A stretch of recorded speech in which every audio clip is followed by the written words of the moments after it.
Okay, welcome everyone to the September 12th Neshoba Regional School Committee regular meeting. Calling the meeting to order at 6:03. See how we can move through the agenda tonight.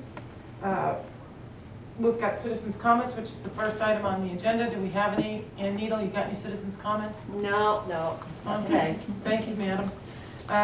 Okay, so let's jump into it. School committee chair updates. So in your packets, folks, there's the, let me get to it, the calendar. Alita has graciously, to make it even easier to read, put the dates of the school committee meetings for each month in the bar where the month is indicated, and we're going to continue our practice of indicating which meeting topics will be discussed as we know them. If there's not a date on there, it's because we're too far away and things might shift and change, but still continue to use this. Okay, the next item under the chair's, actually it's the only one under the chair's updates, is Attorney General determination on open meeting law violation complaints. And I am going to pass out a document to each of you. 1, 2, 3, 4. Oops. You guys need one? no, I don't. Do you need one, Todd? 1, 2, So we just do 4. 3, 4. So, I'm going to read to you some thoughts on this. I want to put perspective behind it. This was created on the advice of counsel. I'm sharing a quick synopsis of the situation and the determination with you now, and I'll explain what this is, but it's very important that you all are aware of this. This is something that's been going on for a while. The full document, I'm handing it out to you in hard copy tonight, but the full document will be in tonight's meeting packet after our meeting, and it will also be cross-posted in the important documents section on the district homepage, which is where we have like the MASBO report, the forensic audit. Okay, so George King filed 2 complaints with the Massachusetts Attorney General's office on October 27th, 2017 and December 20th, 2017, alleging that the Neshoba Regional School Committee violated open meeting law, Mass General Law, Chapter 30A, Sections 18 through 25. The first complaint alleged that the committee's executive session minutes from its August 10th, 2016, November 30th, 2016, and December 7th, 2016 meetings were not sufficiently detailed, and that the committee failed to timely release the executive session minutes from its January 18th and February 6th meetings. That's the first complaint. The second complaint alleged that the committee entered into executive session for an improper purpose during its January 18th, 2017 and February 6th, 2017 meetings, and that the committee's executive session minutes from its January 18th meeting did not contain a list of documents used by the committee during that time. Bear with me, let's get through this, and then if you have questions on this, I can answer those. Otherwise, everything that you need to know is in this document. The Attorney General dismissed the first complaint as untimely.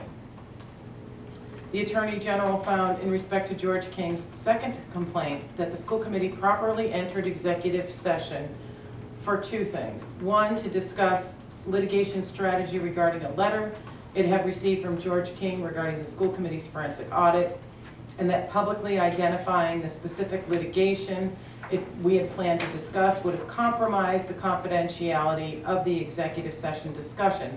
And the second was to discuss a decision whether to pursue litigation against George King relative to the cease and desist letter that had been sent to George King. The Attorney General also found, although the executive session minutes for January 18th, 2017 referenced a letter it received from George King, the committee did not violate the open meeting law by failing to include a letter in a list of documents in the minutes because the letter was not distributed at the meeting. So, open meeting law is something that we talk about a lot. We're trained on it every year. It's something that we take very, very seriously. I know we've had conversations as a group and individually about open meeting law several times. And that's why all along we believe that we have acted appropriately. But for every legal action initiated against the district, there is a cost to defend the district. In this instance, the cost was $10,548.50 in legal fees to respond to these allegations. And it's important to note that this is only for these two issues. This does not, that figure, the $10,548.50, does not include anything that came before or anything that may be come after it. Frankly, I think that I can say on behalf of the school committee that we are very happy that the Attorney General has affirmed that we did not violate open meeting as had been alleged by George King. And at this point, I'm going to encourage you to take this and read it. There shouldn't be any questions because it is very easy to read. It's almost a timeline, so even if you weren't on the school committee at that time, or if you're in the audience, if you're a resident, it gives you a perspective of what the situation was, and they clearly outline their findings. Questions? It's on the agenda, so if you have questions, now's the time. It's okay. They actually called, finally spoke with the complaint by telephone on May 22nd. It's 7 pages of an explanation, and it spans a couple of years. Well, it spans a year, right? Because the initial complaint was taken out in October 27th, almost a year ago, 11 months ago, and then the second complaint was taken out in December of last year. So, but it provides a historical perspective. Does it normally take this long? What? I mean, this went on, so this is January of last year, and now we're in the fall of this year, so it's a year and a half. Well, when you I'm just curious. Well, when you hear the $10,548 in legal fees, clearly that's not, that should be an indicator that there was hours that were used in order, I think if you read it, there were appeals that Mr. King made that had to be responded to by district council. So I think it explains it all in there. Okay. All set? Okay. And we'll make sure that's in the packet, and I certainly hope that people take the time to read it. Okay. Actually, one more question. So, when something like this happens, does it just go to file and go away? I mean, is this done? At this point, this is, we have no more action. Yeah.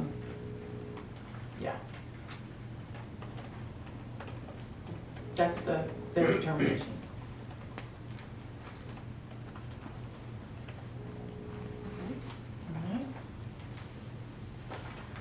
All right, moving on.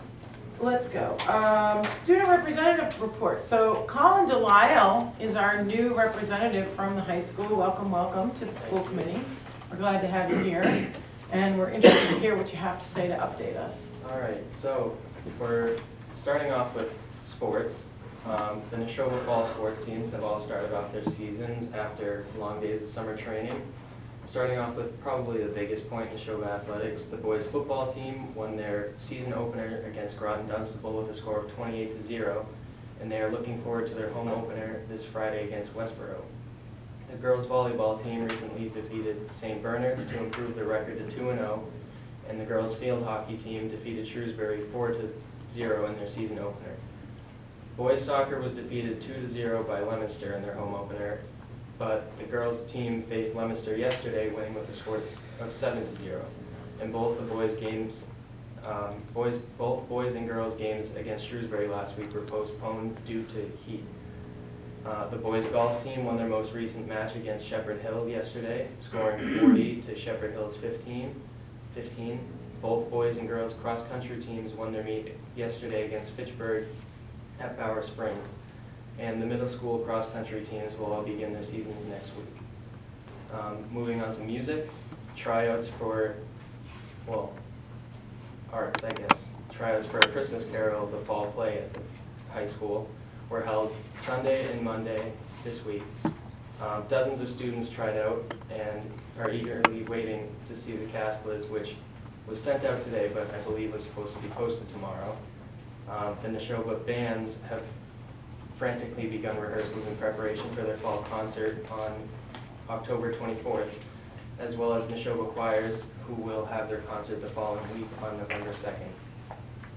The high school music program is hosting their annual car wash fundraiser this Saturday to raise money for their upcoming events. So if you need your cars cleaned, you know where to go. Both directors, as well as the music students, are very excited for all the upcoming events. For upcoming events in the high school, both Best Buddies and National Honor Society are beginning their preparation for the Central Mass Best Buddies Friendship Walk on October 20th. Last year, Neshoba had the biggest student appearance of over 200 students, and we don't plan to show any less spirit this year. Seniors, as well as 8th graders across the district, have also received their Chromebooks to use for the school year, and so far they have been a big help in the classroom. For academic news, Neshoba students had their summer reading groups on Friday, where they were able to discuss different books and topics with teachers as well as their peers. And registration for the AP tests have begun, and all different clubs have begun meeting at the high school. And that's all I have. That's great. Any questions for Colin? Nope. Thank you. Appreciate that. All right, superintendent's report, Yeah, please. great, thank you. I'm gonna put the MSBA update down at the bottom. I noticed that we've got some numbering issues there later we can just quickly fix. The first one is a note to Neshoba Regional High School in terms of some recent rankings. So I want to say, first of all, I'm going to read you a little piece of what I sent out to staff the other day. So congratulations to the Neshoba Regional High School for ranking number 20 on the Boston.com rankings out of 149 high schools that are listed along the route 495 and inwards towards Boston. But 20 is great. That's a great number. Neshoba Regional High School was also a silver medal winner in this year's rankings by U.S. News and World Report. And the banners are now hanging in the hallways of the building. Did you notice that? As soon as you walk in the office on the right-hand side, or through the main door on the right-hand side, that's the first one. The other banner is by the auditorium. Congratulations to all staff, students, and families on this, because I mean, it takes a village. And I just want to a little bit of what I wrote to the staff the other day, because I think sometimes we see these rankings and we're not sure how they happen, and sometimes there's credibility in them, sometimes there's not. So I just want to read you little bits and pieces of a longer note that I sent out to staff. I said, you know, I understand that methodologies for creating school rankings differs from year to year. And Boston.com is a perfect example because it changes all the time, right? So I understand that. And the ranking process from one pollster to another can be dramatically different. And I know that as quickly as we can move up in ranking, the next year may be a different story, and I understand that too. I understand the volatility attached to this type of process and how the actual methodologies change from year to year. I understand all of that. This, though, I know for sure. Regarding the Best of Boston, Boston Magazine, Neshoba Regional High School is ranked as follows. In 2016, ranked 23 out of 155 schools. In 2017, 34 out of 125. 2018, 20 out of 149. Neshoba Regional High School ranked as the 30th best high school in Massachusetts and 633 nationally out of 20,500 schools, according to U.S. News and World Report. And what I know for sure is that at NRHS, we don't work for the purpose of rankings, but we work to do what's right for our kids. We make the best decisions we can. We offer the best instruction and best curriculum and give the best every day. I really feel strongly that the staff and students don't work harder or smarter because of a ranking. They do it to the best of their ability because that's what they do every day. Neshoba Regional High School is an amazing school full of incredible people, staff and students, and together they weave a tapestry that creates amazing teaching and learning experiences. I am fiercely proud of the efforts every day that happen within Neshoba Regional High School. and then I go on to thank them for their daily efforts. But you need to feel so proud, so proud, you know. And I'm going to speak a little bit more about that in the MSBA update in a minute. So congrats to everybody related to Neshoba Regional High School.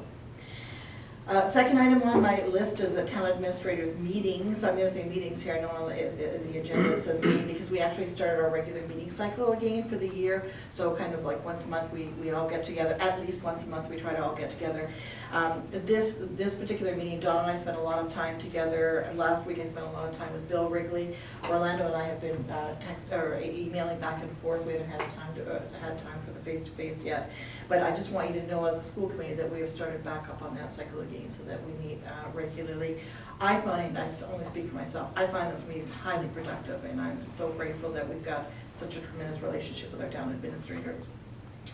Parent safety sessions is the next thing I'm going to talk about quickly, and I know that Lisa's going to speak a little bit more to that in a few minutes. The dates to keep in mind: Monday, September 17th in Stowe, Thursday, September 20th in Bolton, and Wednesday, September 26th in Lancaster. And that's basically where we're going to review for our parents and any other committee members that would like to join us, just some of the work that we've done in the world of safety for our staff and students as we move forward into the new school year. And I know Lisa's going to speak more to that shortly, but it's just really an opportunity for parents to come in and hear really from our nurse leader and our partners, our safety partners within the communities. So we'll have police representatives there as well, each of those meetings. Each of those meetings is designed to be the same in every community, so it doesn't matter if you live in Bolton but you can't hit the Bolton one, feel free to join us at one of the other two. So it doesn't matter which meeting you go to, you'll get all the same information. We do also have some handouts, for example, like an LT handout, because safety, when we think of safety, we think about more than just Alice. Alice is only one piece of our safety arsenal. So there's another one that we've got, on the vaping, right, as a follow-up. So we've got some information for parents on vaping as well. I think that there's an article online, I want to say last night I saw it, saying that this is becoming epidemic. And you all remember having that presenter last year that talked about vaping and what's happening to the lungs when kids or adults are vaping. So we've got a handout that we'll be handing out to parents that evening. Open houses, another really quick thing. Just make sure that if you get a chance to stop into one of our open houses, all of our buildings host them this time of year. We've had a couple are happening tonight, a couple are happening next week, so make sure that you're in the loop on getting to those if you have the opportunity to. The last piece for me is, to me it's an exciting one. This is an MSBA update. For our newer school committee members, you'll recall last year that the school committee gave the approval, and in fact, I don't know if you were on or not when we did the submission, when we took the vote for the submission, or if that was just before your time. Okay, so the school committee approved the submission of the SOI, and then it's kind of a hurry and wait type approach that you're taking. Now this, for those that are new to this process are calling for, but this does not mean a new school, doesn't mean anything other than the fact that we've made application to the Mass School Building Authority to see if there's some opportunity for us to maybe work together with them. Now that doesn't mean that we're going to, we're looking at the possibility of an opportunity to work with them to either do a major upgrade or a new school and or something else. We're not sure what that looks like. What we know is that we can guess what that should look like, but what we really need is a feasibility study to tell us, here are your options. So that's really the next stage if you're invited to work with the MSBA. So you'll recall that that I had worked for quite a long period of time there. I took a lot of feedback from various stakeholders. Rob Frieswick certainly helped out and gave some points. Pat gave points. We had different people on the way that kind of helped out a lot. So very appreciative of that, and I felt good submitting in the SOI. Then all of a sudden we didn't hear anything, and then I thought, okay, so maybe we're not going to be in this game at all. And a phone call came through, I want to say maybe 2.5 weeks ago, 3 weeks ago, and basically asked us if we would be available to meet with them. And I'm going to actually read from the document, because I don't want to get this wrong. Before you read, I think we'd be remiss if we didn't thank Lynn Coletti for some of the work that she did in reviewing the SOI. Lynn's background is in building, and she is relentless with making sure the questions are answered. And you did do a good amount of work, so from the school committee's perspective, we appreciate your work on that as well. So this basically, it came from MSBA. It says this email communication will serve as a confirmation that the MSBA will be visiting the Neshoba Regional High School in the Neshoba Regional School District to conduct a senior study site visit. Now, senior study site visit is very specific. It says the senior studies examine applicable enrollment, program, and/or facility issues as identified within a district statement of interest, or the SOI. The senior study visits are conducted by MSBA staff members and senior architects with extensive knowledge of building systems and educational programs. A senior, and this is important, a senior study is not an invitation to work with the MSBA, but is part of the due diligence review phase of the MSBA SOI process. These visits are working meetings between MSBA staff, the superintendent principal, a member of the district's facility team, in this case it was Rob, and Jim Brigham also joined us, and any other district officials or staff members that the district feels should be in attendance. It would also be beneficial to have someone attend the meeting who could speak to local funding capacity. Before touring the facility, the MSBA team will meet with the superintendent, principal, facilities manager, etc., and they wanted to discuss the following: the goals for and concerns about the current facility, the school building deficiencies as stated in the SOI, how the physical condition issues may adversely impact the delivery of the educational program, and the district's routine and capital maintenance programs. While touring the facility, the MSBA team will, and then they have a list of things that the team does during that tour. So that tour occurred today.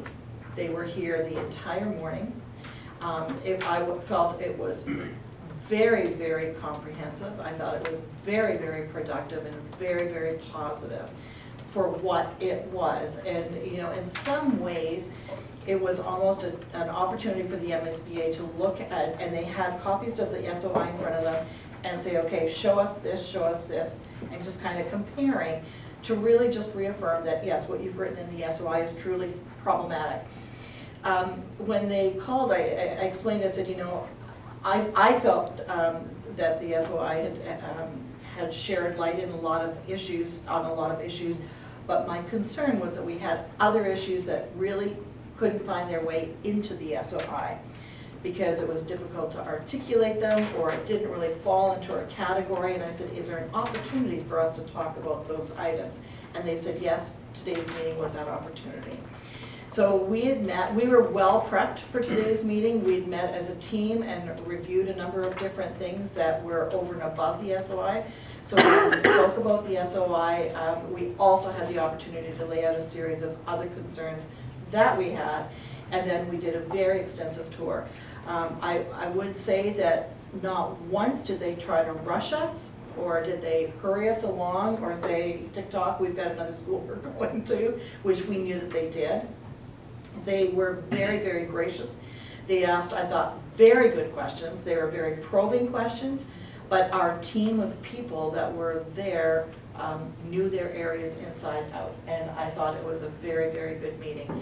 So we are now, but yet again, in a hurry and wait mode until sometime probably in December, and at that point in time we'll probably hear from them one way or the other. If we get a letter, we know it will be see you again next year as you do another SOI. If we get a phone call, then we'll be pretty excited, because that means that phone call will indicate that they're more serious to having us jump in. They stressed to us today, they were very practical.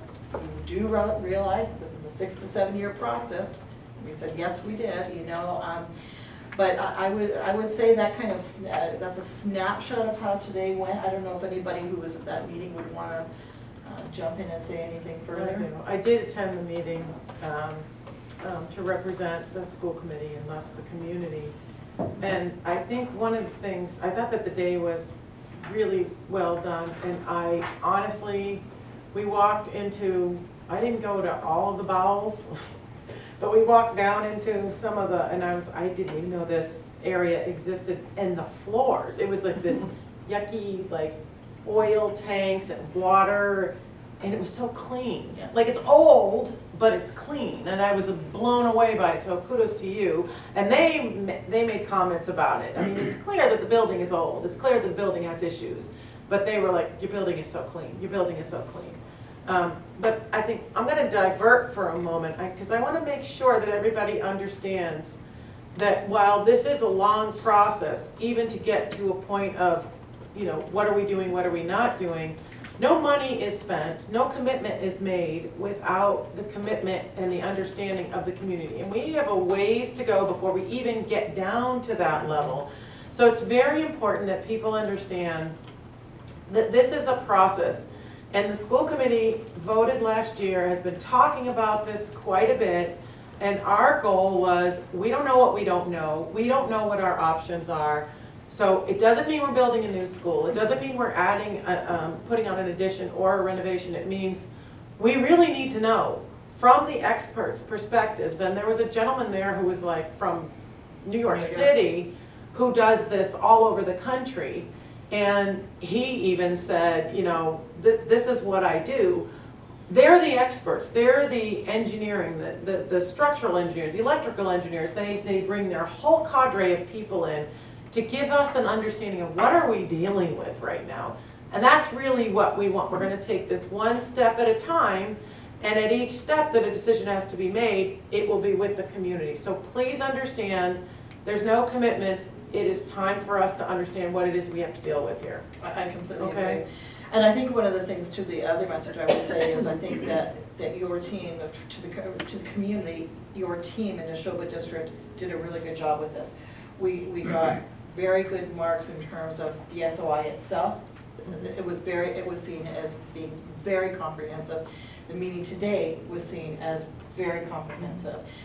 So we would want to point that out. And there were over 70 applications, I want to say 75, 78 applications received by them. For the full, because we're not. Right, we're not one of the, no, there was 130. Right, altogether, but yeah, we're. total, but in ours, the type of category that we were in was Right. over 70. Thank you for Yep. clarifying that, yeah. So you're right, I think it was 135 or something like that. But in our category, that what we were looking for, the type of project we are hoping to potentially take a look at, there were 70 some, and what they're doing the deep dives on, the senior studies, is 28. So that should give you a flavor of where we're at right now. And I said to them when they spoke to us, I said, just the fact that we're in the top 28, I said, I'm beyond thrilled with that. And then I said, if we don't get in, can we turn around and resubmit that same SOI again next year? Was it of that type of quality? And they said, yes. You don't have to add one more thing, you can just resubmit it again next year.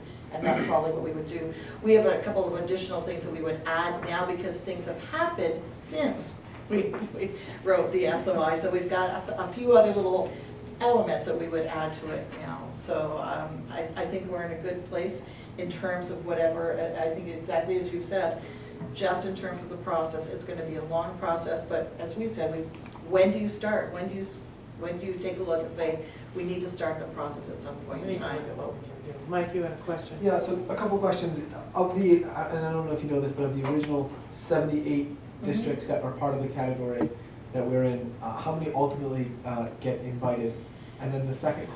So well, either you or I can answer. Go ahead. So the bottom line is, it really is going to depend on what those projects are, and then how much money they've got to give out, and then they take a look, and that's all kind of like a puzzle that they put together. So it's not like of 28, it could be 10, it could be 12, it could be 3, it could be, you know, so it just really depends on the size of those other projects. And she also said, you know, of that grouping, about 60% get to, you know, move to the next stage, and then half of those, or whatever the number was, are invited in. So it's very Missed it at selective. stages. I mean, this is, if there was, if we ended up going through the whole process, this is state money, right? Like, so they have to be very discerning Sure. about who they invite in. Yeah. And then my other question is, could you shed some light as to who else was on the team that represented the district? Sure, I can, yeah, I'm happy to do that. So when I spoke with Katie about who should be in there, she said, well, first of all, your facilities people should be there. So Rob Frieswick obviously was, the first go-to man So for he's that. I'm sorry, he's the director of. Director of Facilities, right, and so that's why he was there. And then we spoke, and he felt that Jim Brigham, who is our, he's more than our district electrician. I mean, that's his title, but quite frankly, he's been in the district for 14 years. He knows every building inside out. And so he's able to talk about things that are failing, like our fire panel system, for example, the amount of money that we've had to put into that thing at the high school to keep it running, or the number of compressors that are down or whatever. So we included Jim. I'm so glad that we did that. Tanya Rich, we included her because a lot of the issues that we have, there are a number of the locker rooms and the gymnasiums and that kind of thing, so it made total sense to have her in there. She's also a graduate of Neshoba, and so she has such pride in the district, and we had a chance to speak about the level of pride our communities have in our schools, in particular the high school, of course. We included Jody Speck on this because she's the guidance department. She can see things from a nice broad issue. She's been with the district for 20 years, and she's been in that school for 20 years, so that made sense to us. Money, they needed somebody there so it made sense to have Pat involved in that as our business manager.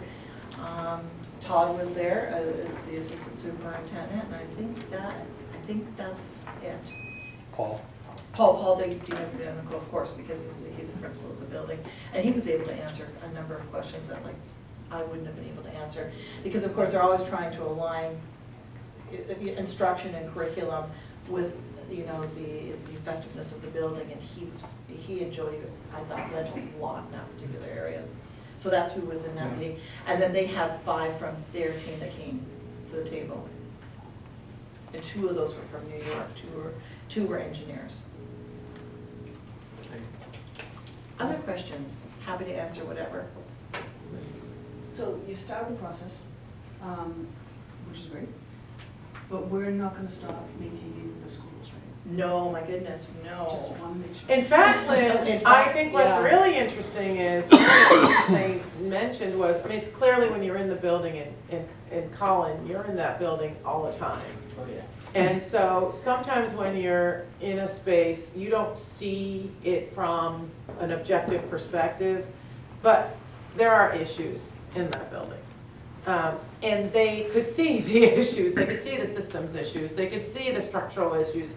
And what they said was they acknowledged the fact that the building was clean, that the building was, that we were using the space wherever little bit of space we had that we could use has been optimized. And I think that was, I know that was, because really even in important. one-on-one discussions walking through the halls, they made statements like, your building is so clean. So that, and I don't know, Lynn, that we were there, we're here now. No, I get that, but I mean, that was one of the things, if you don't take care of the building, they don't give you the money. Right, no, that's about So that clear. stands out, but you're talking about 5 or 6 years, and I'm thinking, okay, so how do you keep the building operational? Because you don't want to spend big ticket money items until you know what's going on. Right. So, is there a plan? Well, I think that, I just don't. We don't, Lynn, we don't know what, I'm gonna jump in on this one, we don't know, I mean, I think that what the critical needs are being taken care of, and, the cleanliness and the safety issues are being taken care of, but I don't think there's been any discussion about large-scale projects that we would have to, I'll tell you something, I can share this. This you might not like, but this you'll find interesting. So I don't know if everybody remembers several years ago, 4 or 5 years ago, when the science labs, the SOI for the science labs came up. And so the district had submitted an SOI to have our science labs through a grant renovated. And it was right after the the sports complex was built, and people in the communities were not happy about the way that went down. And the science lab ask came right on the heels of that, like within 6 to 9 months. And the community didn't support it. And so when I was walking down the hall with one of the women, she said, "Why didn't your community support that?" And I explained the situation to her. She said, "You know, in hindsight, that's probably good, because you didn't spend that money at that time, because you're now here." And the science labs haven't gotten better, and the curriculum has advanced, and it just adds more fuel for where we're at. I mean, you know, would we renovate those science labs on our own? No, but are there Band-Aid solutions in order to give the staff what they need in order to, if we can, where it makes sense? So those are all those discussions that we're gonna end up having here to do that trade-off and make those, you know, decisions. I think the common sense factor is the key factor right now. Right. I think the fact that, I mean, so for example, like, we talked about the hole that we had to cut this summer. I know that Rob will talk about it shortly, you know. That was something we had to do. That was a common sense thing. We had to do it, you know. But, you know, the floating oil tank, for example, has yet, I don't know, have we actually secured that floating oil tank? Yeah. You know, there are things like that that you actually go in and do, but other things that you look and say, we're not ripping out all these floors to make them all level or whatever, we're just gonna ride, you know, so I think a lot of it's gonna be the common sense factor here. But to Lorraine's point, I think it serves us well, because one of the things they asked in that meeting this morning is talk to us about the maintenance that has happened recently in this building, and we were able to go bang, bang, bang, and I think it looked very good on us, between that and the level of cleanliness, because I mean, we weren't walking together, we were walking with different people all the time, and they kept bringing the level of cleanliness up over and over again, or how great the building looks. But then, you know, one of them also said to me, but we can clearly see behind the cleanliness where the issues are. So it was really good. It was, I thought it was a very, very productive meeting. It was weird to see the building through somebody else's eyes. It was like, oh, yeah. Anyway, are we good? Other questions? Okay, moving on. Under new business, our first agenda item is update on Susan Safety. Hi, Susan. I don't know who Susan Safety is, but we're going to have an update on her. Actually, it's Student Safety. Lisa Gopecki, our district nurse. Sorry about that, Susan. That's okay. You can call me whatever you want today. Thanks for having me. Again, it's always a pleasure to come in and report out. So I will say that we started August 28th on our first day back, having 522 employees have completed the ALICE online training on that Wow. day. And that's 95% of our school district. That other 5% we're still working with Anne Marie and myself. Some are on maternity leave. Some were long-term subs that may not have come back, so we just need to clean that up a little bit, but that's a pretty good high percentage. We did that on August 28th, and then we did 4 sessions with scenarios after for the ALICE breakdown, and I'll explain that in a minute. And the scenarios took place. We did 2 sessions in the morning, one at Luther Burbank and MRE with the staff there, along with law enforcement, collaboratively with them, and I had one of my nurses, Jolene Perkins, who's also an ALICE instructor as I am, conduct those scenarios there. I did the ones in Stowe, again with collaborating with our police department for Center at Hale. And then in the afternoon, we finished up with Florence Sawyer and Emerson Wing with the group, and then the high school. We did 5 scenarios in each of those buildings. And we had debriefing questions in between each one, so people had an opportunity to verbalize their feelings of what it felt like when we went through there. Superintendent Clutch, I met quite a lot prior to that to make sure that we were sending the same message throughout the district, and the message that Neshoba Regional School District was comfortable with. So we modified a little bit of what ALICE was and how we did those trainings on how we would normally do them to a business or something like that. For example, we did not simulate any gun use or Nerf guns, which is normally what you would do, or simulate that we were an active shooter at any point. It was more just an intruder So the scenarios went a little bit light that way, and we did no countering. They did receive all that information on the online training, but we did not practice it. We just asked them the debriefing questions. If it came to that, what would you think about using them? We really want to focus on safety and more or less just information sharing. That's what the scenarios were all about, is to share that information. I will say, I felt, from my perspective, and I think some of the other instructors that did the scenarios, we received a lot of feedback at that last debriefing, and staff were ecstatic. I think those that were nervous going into it, being part of those scenarios, it clicked. It made sense as opposed to just doing an online training and hearing it and us just talking about it, but when they were in that moment, we had a lot of teachers come back later and say, we felt so empowered, and now it made more sense to them to actually go through those scenarios of the whys and what options we have. So it went very well, I felt.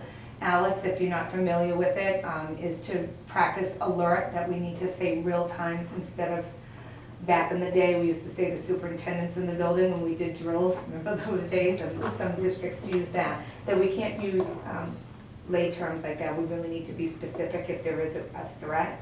Lockdown is no longer just shutting and locking the door and keeping the lights down and pulling the shades and sitting in a corner. Research has shown us that it doesn't give us some options, more like sitting ducks, so to speak, if somebody breaches that door. So the lockdowns now look more like with some barricading, because we know if there's a violent intruder, research has shown us that if they cannot breach it within a few seconds, they're moving on to the next door. So if they can't get in, they're not going to waste time. That's not what they're there for. Inform is to inform as much as you can, whether it be texting, social media, however that looks. We are testing, or trialing, I should say, at Florence Sawyer, a program now called Crisis App. Sorry, my voice. I've been talking all day today, meetings all day. Crisis App, or Crisis App, it's still in infancy stages. We started it last year, but there's been some new program that they upgraded it. So we're, Caitlin, and the assistant principal at Florence Sawyer, has done a webinar, and I have a few this next week that we'll be doing to see some of those. It's an app that goes out very similar to like the Power School, Messenger. Counter is something that we're not teaching, obviously, to students, staff. We did not teach as well or train. Countering, when you look at Alice, is a last option. There is no other options you have. You have been breached by somebody and they're standing in front of you. Explain what counter means. I don't know if people understand. Countering means, and I think there's been a misconception with countering when Alice first came, when Alice first came out, is people think it's fighting back, and it's not, it's distraction. We know if we can distract, for example, if I was sitting here and not making eye contact with Susan, and I threw a ball at her, the first thing she's gonna do is that. And that's what you want an intruder to react by countering. It sometimes can be throwing something at them. The option, the goal of that is to distract them because it does set them off. And it has the brain has to rethink again of why I'm here. And that's what that is. But we did not practice that, but they did see it in the online videos. And we did that for a number of reasons. We're not going to teach students how to do that, and we didn't want anybody getting hurt during the training. And then obviously to evacuate. That's a newer for the district to be able to self-evacuate.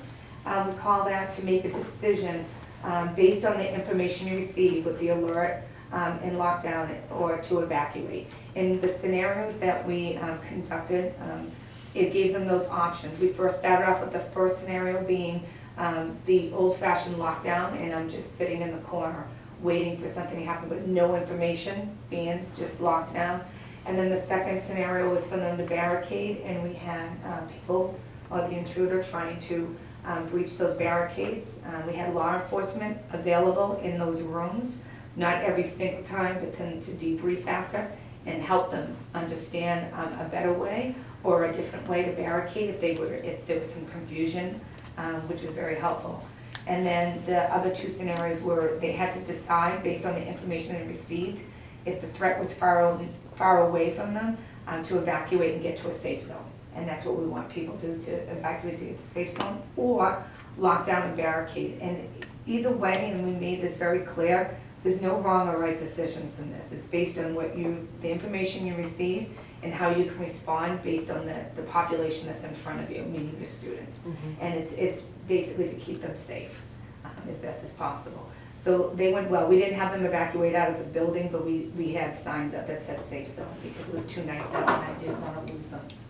I wanted them to stay and continue with the training so we could get through it.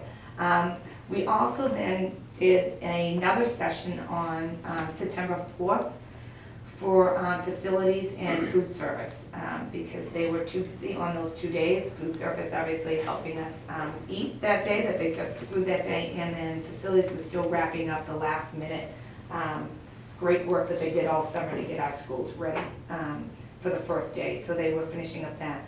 We also added another safety measure for students during that training after we did the online, they did the scenarios, and then we did the choke saver program. So everybody learned how to do the Heimlich maneuver in food services and facilities.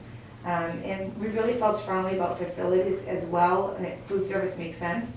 But we have custodians that is in the cafeteria during lunch hours, and we felt that it was appropriate for them to learn that as well, which was, I think, first for the district. We have many that are trained in CPR as far as food service, but this we did all employees. That's great. The next steps, because we have, once Anne-Marie and from HR and myself figure out how many more that I can get rid of on the online training that are no longer employees, or the ones that I have to keep because they're in maternity leave. We have some extra ones left over. We did not do coaches yet or substitute teachers because we want to make sure our faculty that are here on a daily basis were trained. So then we'll have some opportunities to do that. So as just well. to be clear, so what she's talking about this is basically we have so many Subscriptions? yes, exactly. Yeah. Yeah, so that's what, when she's talking about that, you know, we kind of have to see who still is off the roster, who's on the roster, and we've got like, at one point in time, not Yeah. now, but like 50 left that we could still do.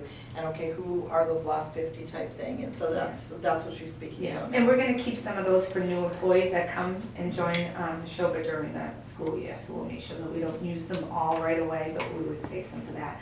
That would be some of the next steps of how to train new staff if we lose those licensures or when we've exhausted them, of how we're going to train them as well. And that's probably gonna be more of that online video tutorial that we can develop. Okay. We are, before we do anything, obviously with students, we're gonna roll out and do the parent nights that we discussed. And it's, again, it's not gonna be just about Alice on those parent nights, it's gonna be all safety that we've been doing within the school districts, talking about our Code Blue teams, which is our medical emergency response plans. We are going to be drilling those at least once or twice a year now. Those were new that were sent into DESE this year, and where the health services will be looking at that to review and revise them, and then also do at least one drill a year on Code Blue safety, which could look like different things, EpiPen and anaphylaxis, which we want to tie some of those in as well, the life-threatening allergies. So we want to have a Code Blue team is assigned in every school, and we will do a drill, which one will be an EpiPen one, and then another one will be a cardiac arrest. So we're working on those as well. Light drills, we may do them just with staff with the Code Blue team to start off with, because we have not done, we've done them in one school last year, and it's really, we need to be doing them in all schools. So we all have the same type of response. So EpiPen is my choice to start off with, because we know the life-threatening allergies, and it still remains a concern in every school and every district, the life-threatening allergies. So we'll be doing those drills. But the parent night is also, as she said, September 17th at Stowe. At that one, it would be at the Center School Auditorium. We do have an interpreter for American Sign Language. We do have some parents that are going to be coming that need that service, so they'll be available during the Stowe evening. We'll be at the high school in Bolton on September 20th, and then in the MRE Auditorium in Lancaster on the 26th. So when school committee talks about improving, finding ways to improve community engagement, like, I want to just put a frame around everything that you just said. Yeah. And the way that you said it, and the things that you talked about, bringing in a sign language interpreter in, treating our schools as though they're an extension of society, because what goes on out there is going on in here, and that's what you're doing. So thank you very much, because I think those of us who've had concerns about we need to get more information out and pull more people into our schools, and I think that's what you're describing. So thank you. And they'll be able to go to either, you know, regardless of where they reside or where their student is housed, they can come to any of the sessions. And we also staggered them, so one's on a Monday, one's on a Wednesday, and one's on a Thursday. So it's not the same evening every night, so if somebody has, you know, a commitment every Wednesday night and they're all on a Wednesday, it doesn't help our community. So we want to definitely stagger it that way. And they're 2 different weeks, so they're obviously not all in the same week. So if it's a bad week for somebody, they have an opportunity for the other one. Some of the other things we are working on for safety as well, and this is again will be part of that parent night, as well as obviously there continues to be a health officials with regards to vaping, e-cigarettes and juuling, their harmful materials in the oils, the nicotine. They're easy to get to, they're sweet, they're inexpensive, and they're just luring kids. Oh, sorry, okay. So we have an informational session that 6 of the nursing staff are going to be attending on November 6th on voting day. It's a no school day for us, or for the nurses, and we will be attending a conference that day which addresses at the state level in the Massachusetts Department of Public Health on marijuana use as well within the vapings, and also vaping and juuling. And what some of the guidelines are going to be is it comes down with the pot shops, so to speak, that'll be able to be popping up. So we're trying to get ahead of it before it gets into our schools, and what the regulations will be if there is medical marijuana. So is these are part of this safety? It's part of our safety. I have 6 of the nurses that are able to attend on their day off to come. And that's at these 3?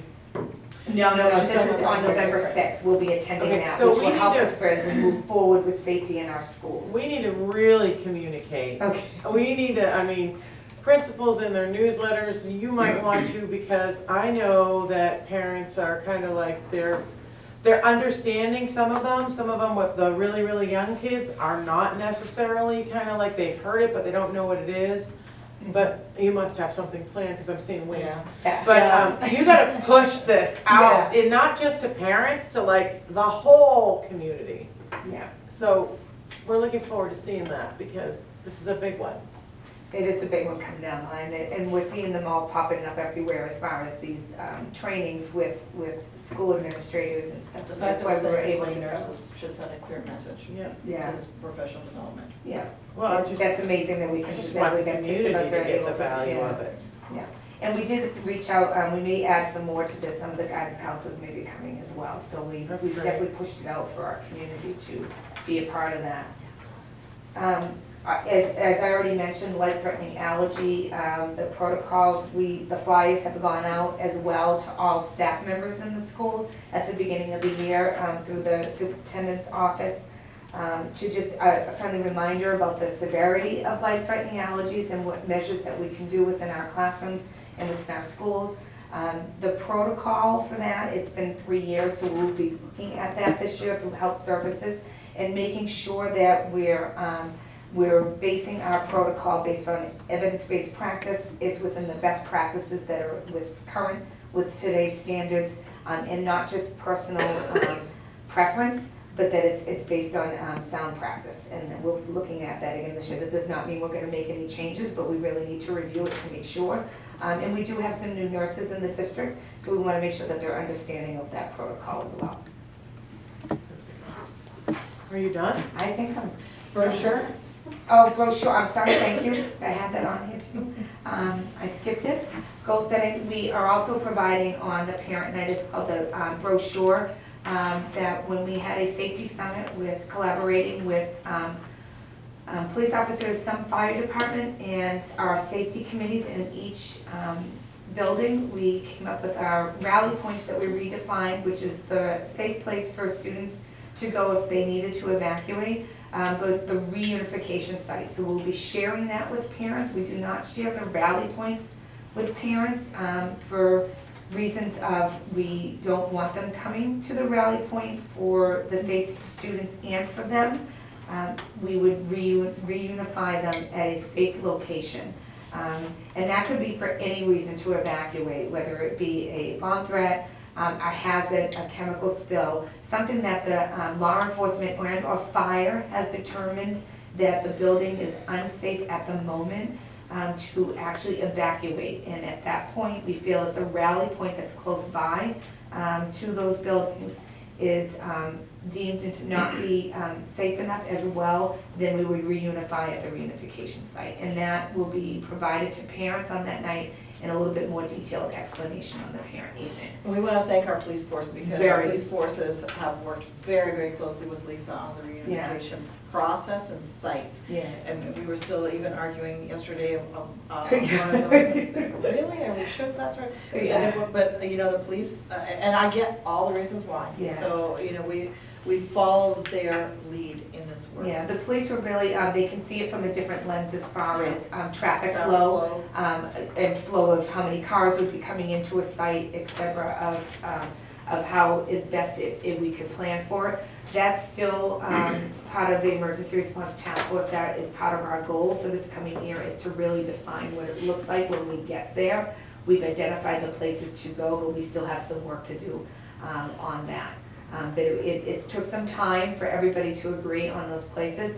I will say though, the reunification sites, even though we have them listed in a brochure, does not necessarily always mean that it's 100% going to be that site.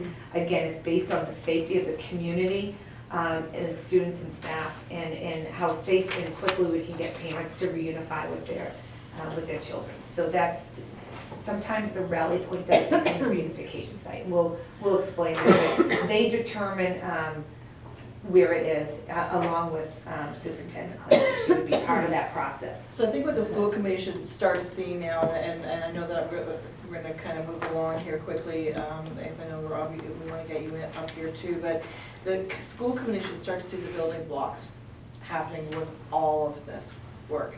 And so, I think Lisa, about the work that you've done, the fact that we've got just under 600 people now certified in Alice is huge. So I'm feeling really good about the work. We still have lots of work ahead of us, I understand that. But the fact that we're able to tick off all these boxes is a good feeling. So I certainly thank you so much for all of your efforts. It's been amazing to work with you. Any last minute quick questions? Yep. So Alice has got subscriptions to it, and do any of the others have subscriptions? And is this something that it's good for like 2 years and you've got to resubscribe? Or For the online training, or there's a certification and then there's the subscriptions. So each person that you certify, so you've got subscriptions for X amount of people. Yes. So, and they get that certification, so they have it. So do they have to redo that every single year? Or is it good for a certain amount of This time? is actually part of a longer process. It's a great question Yes. because we're actually, what we're saying is we've got a 3-year commitment here between this year and the next 2 years on Alice and continuing to push forward with work in this area. So actually, next year we'll probably look at even amping it up a little bit more. So that's not really what you're asking, but what I am saying is we've got a 3-year commitment. So the next 3 years will be kind of like, next year is actually going to be a bit of a refresher plus. So whatever they took this year, there'll be a refresher for them, plus some additional knowledge and some additional work. And then, so the question really comes at the end of the 3 years. I think that's really where she's going. At the end of the 3 years, to kind of start back and do a subscription again. Are you asking how long the subscription is? And how long the certification lasts for? Yeah. So So how long is the So subscription? it's a 3-year with the Alice Institute that we are purchasing or have purchased. We purchased the first year, but it's with the understanding of the next 2 years. And once you complete the 3 years, with that, in each year that online module changes a little bit. I haven't seen the second year or the third year, but we did the first year. But I'm also a certified Alice instructor, so I can continue to do this every year. You don't have to I could still certify the entire district without having to do those online modules. That's what We you wanted chose- to know. That's what I think that's what she's asking. No, it's a job. Right, So so, she's gonna be trained every year. Because if the certification is only good for a year or 3 years, you're recertifying these people every 3 But years. she said she's a train the trainer. yeah, I am, I'm a there are several of us that are, the SRO is the trainer as well. Yeah. There's two ways you can do this, one is doing the onlines, and then one we can do, so even when the online subscriptions are done, we would still refresh every year or every 2 years, whatever the district decided at that point, to do. At the end of those 3 years, we become an Alice community, is what it looks like. We get a certificate of an Alice Institute community, where without the online, we don't get that. We could still do the trainings, it would be exact, it's just now we're doing PowerPoints for 2 hours as opposed to a 45-minute online where they take a test at the end. And then it does allow accountability for we know that you actually passed it, that you listened to it and you understood it. And that's why we chose to go that route. I can do PowerPoints in front of people, that we all know how that happens sometimes. You get some that are gonna fall asleep and some that No, are. I think that We're done. you've given her enough information, And so which is good. the last thing I should know is, anything in policy that we need to include for any of this, for the code blue, for No. anything? Okay. No. Awesome. Thanks, Good. Lisa. Thanks, Lisa. All right, we're gonna move quickly into the facilities update. Now, Rob, did you hear the word quickly? Yes. Oh, no, give us the information. Do not read every slide, so you'll hear give us highlights. It's good to see everybody. I hope everybody had a good summer. Nice to meet two new individuals on the board. It's been a very busy summer for us. Got a lot done, a lot of capital projects that we've crossed off the list.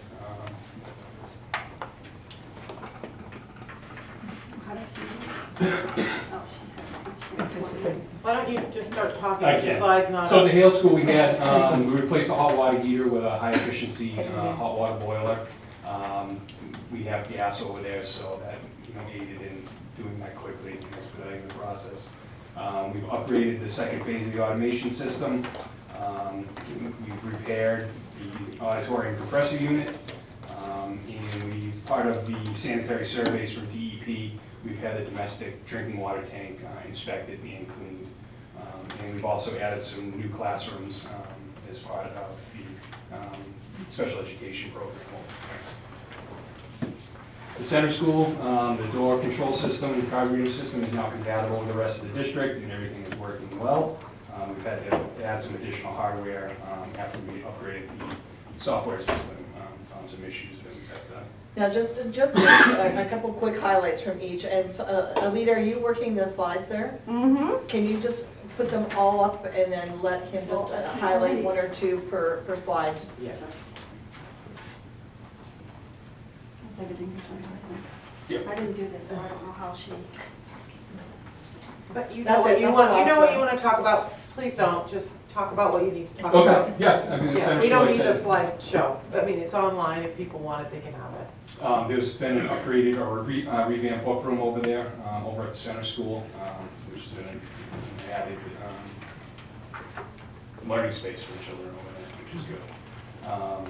Same thing over at the Florence Sawyer Emerson School. We installed and built a reading nook for them over there. The domestic domestic water storage tank has been cleaned and inspected per DEP's sanitary survey. And we've also replaced the fire control panel that controls basically this building and Emerson Wing. It was a very old system, it was antiquated, it didn't, the panel was actually in the boiler room down the back side of the building, so the fire department would have to walk all the way around if there was a trouble or a fire alarm. So now it's all right here in the main lobby. It's easily accessible, so everybody knows what's going on. So you feel a little safer in the building? Yes. The high school replaced the domestic hot water system with a high efficiency system there. We took out a 300-gallon PVI hot water heater and replaced it with 3 119-gallon propane fired hot water heaters.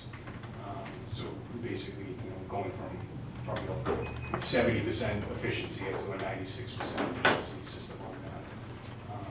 We have a hydromatic tank, storage tank for the domestic water. And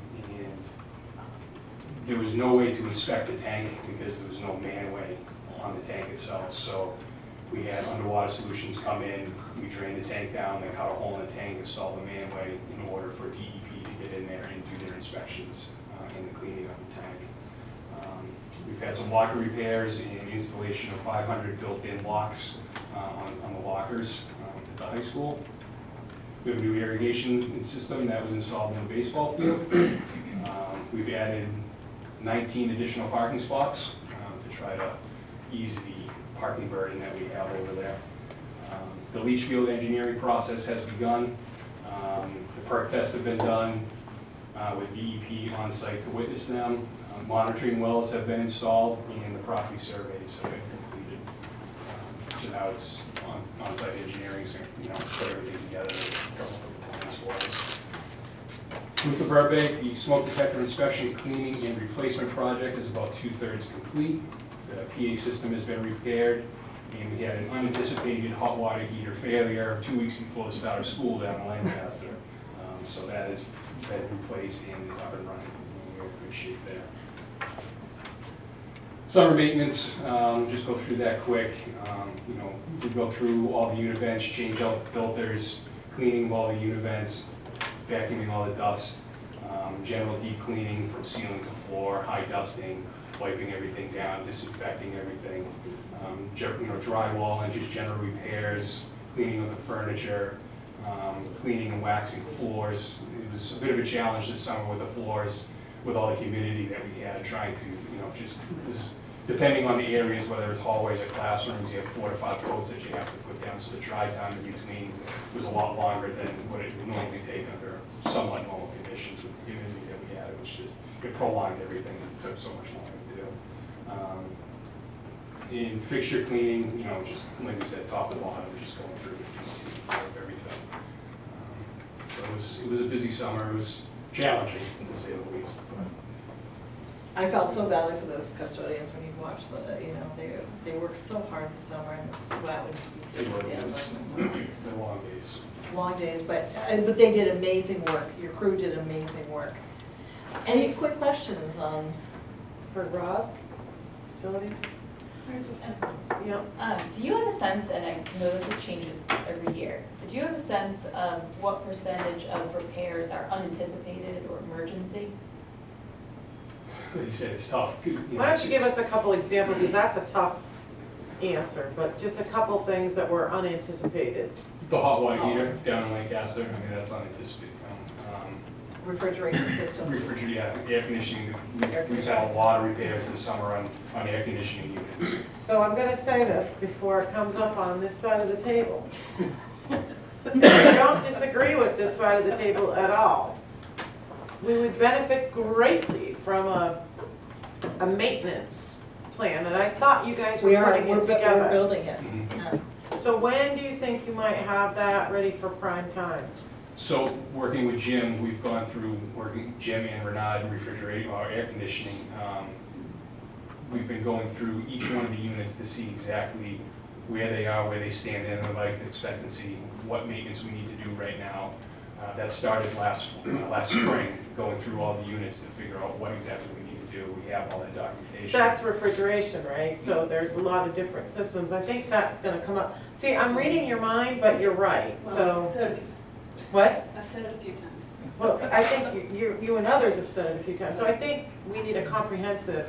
But that is what they're building. They're building a more comprehensive plan. The other thing that's going to come into play right now that it's too soon to bring to the table tonight, but remember we had talked about having a comprehensive safety evaluation done of all of our buildings. We talked about that last year. I think it might have been just before you came on. It was one of our goals for last year, and that is just now starting to wrap up, and we got our first one in the other day. For Florence Sawyer, and that's also, Lynn, I can see that coming in here as well into play of what needs to happen in our buildings. That would feed into your plan. Yes. So we're gonna want that plan this year, period, end of story. No shade on you. But I think you know, a lot of good stuff is going on, and we need that plan, because that's gonna help us with budget. That's gonna help us with, you know, we don't know what's going on with high school. That's gonna be one of those areas we're gonna wanna look at it, right, from the high school's perspective, like, what do we see coming down the pike? What do we know is gonna have to be done? So I realize that you've done incredible amounts of work with your staff, and it's clear. Never, I mean, I've been in this district for 20 years, and I've never seen our buildings look the way they do now. Even the new ones, you know, I've never seen them look The as guys good as take they a lot of do. pride in their buildings and what they do. But you all deserve credit for that. And now we're saying, that's awesome, but it's like being in sales. What did you do? What did you, you know, I get what you did for me today, but what are you gonna do for me tomorrow? And I think that once we get that maintenance structure in place, it's gonna be so good for you, and it's gonna calm us down. But we need that. You know, I think, you know, Bill Wrigley and I had a really good, thorough discussion the other day about Hale and Center School, some of the deeper issues that we're seeing over there. And I'll speak to Hale primarily, but I know that we've all had these discussions, you know. There are parts of the floors that are like bubbling, you know, and they're gonna become a safety issue at some point in time. Now, that's not the unanticipated, but it's something we can see down the road, you know.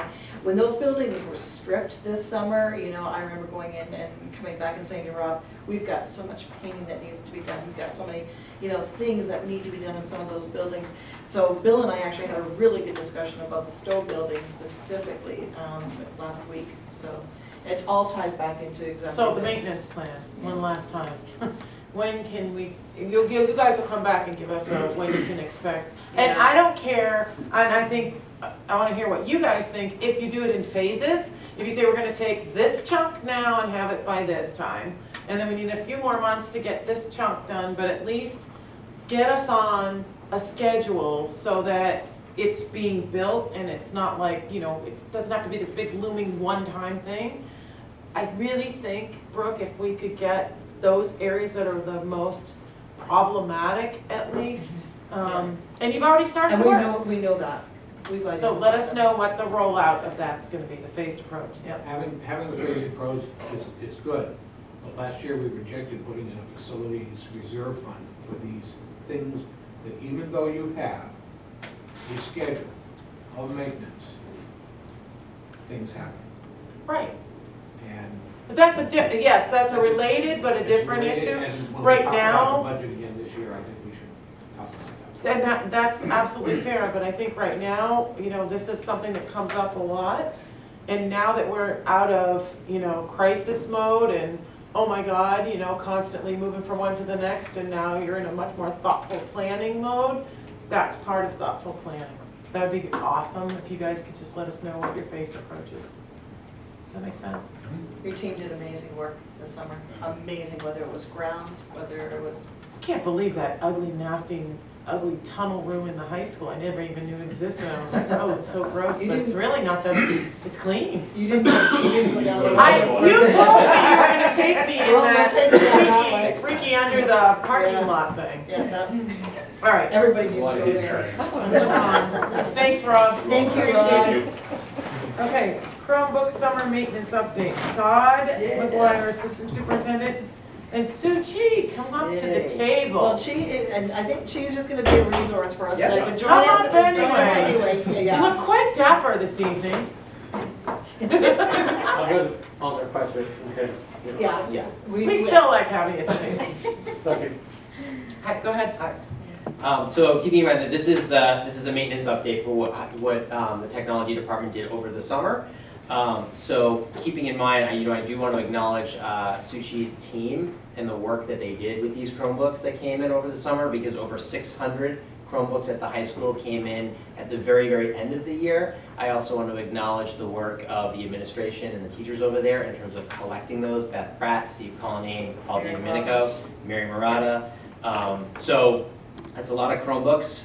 They were successfully collected for the purposes of cleaning them and sanitizing them, repairing them if necessary, tremendous amounts of relabeling for kiddos coming in the fall, charging the Chromebooks, recategorizing server settings as it related to our server, There were software and application updates that needed to be done. There were content filter updates that were also done to keep from going to sites, etc. for kiddos here and at home. There were also replacement of damaged Chromebook protective cases and bags that were done over the summer. So the tremendous amount of work. That was also done with middle school existing Chromebooks that also existed at the middle school level. That same work was completed. On the right side of this screen here, I wanted to give you some data as it related to existing Chromebooks. So, and Suchi and his team got us these numbers. So, in taking a look at Chromebooks that we have purchased, those that have been in service for 2 to 3 years, they took a look and found that 96% of those are in good or fair condition, and only 4% of those were in found to be in poor condition. And to note with that, those are Chromebooks that have had one user. So that's one student has had that Chromebook. We've got 96% of them that are functional, good, fair condition, and only about 4% of them were considered in poor condition. You take a look at those that were in 5 to 6 years that have been in service, and those are the shared Chromebooks that probably had been in carts in classrooms used by multiple users, multiple students. After 5 to 6 years in service, 83% of them are still in good to fair condition, where 17% of them are considered to be in poor condition, might need to be sent out for further repairs. And to note that these numbers are really in line with maintenance ticket requests and the records that have been generated throughout the school year. So I want you to stop and explain that to people. And Chi, you did a fabulous job Yeah. explaining that to me. Yep. I don't know that everybody's gonna understand what that means. Right. So throughout the school year, when a student has a problem with a Chromebook, they bring it, they insert a ticket into the technology system, and they determine whether there's damage, whether there's malicious damage, whether it's something that can be troubleshooted in the media center with a staff member. And so those track numbers of the number of tickets, et cetera, match the data that they looked at Chromebooks that came in summer maintenance. So there's really no difference between what they're seeing during the school year with Chromebooks coming in with maintenance issues versus all the ones that they went through during the summer. There's an equivalency there in terms of maintenance and maintenance updates. Does everybody understand that? And the Wait other, a second. sorry, I was We're just gonna wondering, take the Yep. questions as they come. of course. so the district owns, how many Chromebooks do we purchase? Because 600 is just 2 classes in high school, 2 grades. So how many do they own total? So I believe there's 1,452 Chromebooks, is that correct? Fifty-two! I want to be accurate with data. Are you talking about one-to-one or One-to-one. everything? Yeah, 1-to-1. 100 roughly about 1,500 from 6th grade to 12th grade. But you only collected the high school ones But that was what we had talked about at the school committee. for the pilot? Yes. Correct. Okay. The ones at the middle school were the ones that were already existing in Chromebook carts, in classroom carts. So those were already being used in classrooms, so those weren't collected from students because Because they those were were already ones there. that were already there and used by multiple students at multiple times. And then we purchased new Chromebooks for grade 6 and grade 8 this year. But the 2 years before that, we had given them out to the 8th graders and they traveled with them to the 9th and then they should have Right. been in the 10th. So 9th and 10th should have had. 9th and 10th turned in their Chromebooks at the end of last year, and those were the ones that were collected. Those are the ones we're talking That's the about. 600. Correct. Yes. Okay, so at the high school you have 1,300 Chromebooks? Or in general you just have 1,300 with the 1-to-1? No, high school overall for 112 about 1,000. 1,000. 1,500 is 6. As many students that are enrolled in the high school, each one has their own Chromebook at this point. Okay. So at the middle school, the Chromebooks are on carts. Were those, did those, well, I guess now 6 and 8 have their own Brand new Chromebooks, ones. but the ones you were talking about before, they're on carts. Were they go through a maintenance program? They That's do. exactly what Yeah, we they went through okay, the no, same just- exact process. Exact Just to be process. clear. Um, Now, exactly. this was the first year we did it, and I know that there was some trepidation in taking this on. the concern I know that I had expressed is that kids have these all year. We don't see them over the summertime, and then kids come back to school, and perhaps they need any number of things, and this, doing something like this would enable the kids to hit the ground running. Correct. What did you see in terms of the time that it took? Were there systems that you created to make this work more efficiently? And what is the plan moving forward for doing the maintenance? So I'm not sure who wants to tackle, I bet you this is gonna fall to Brooke, that's what I'm thinking this is gonna be.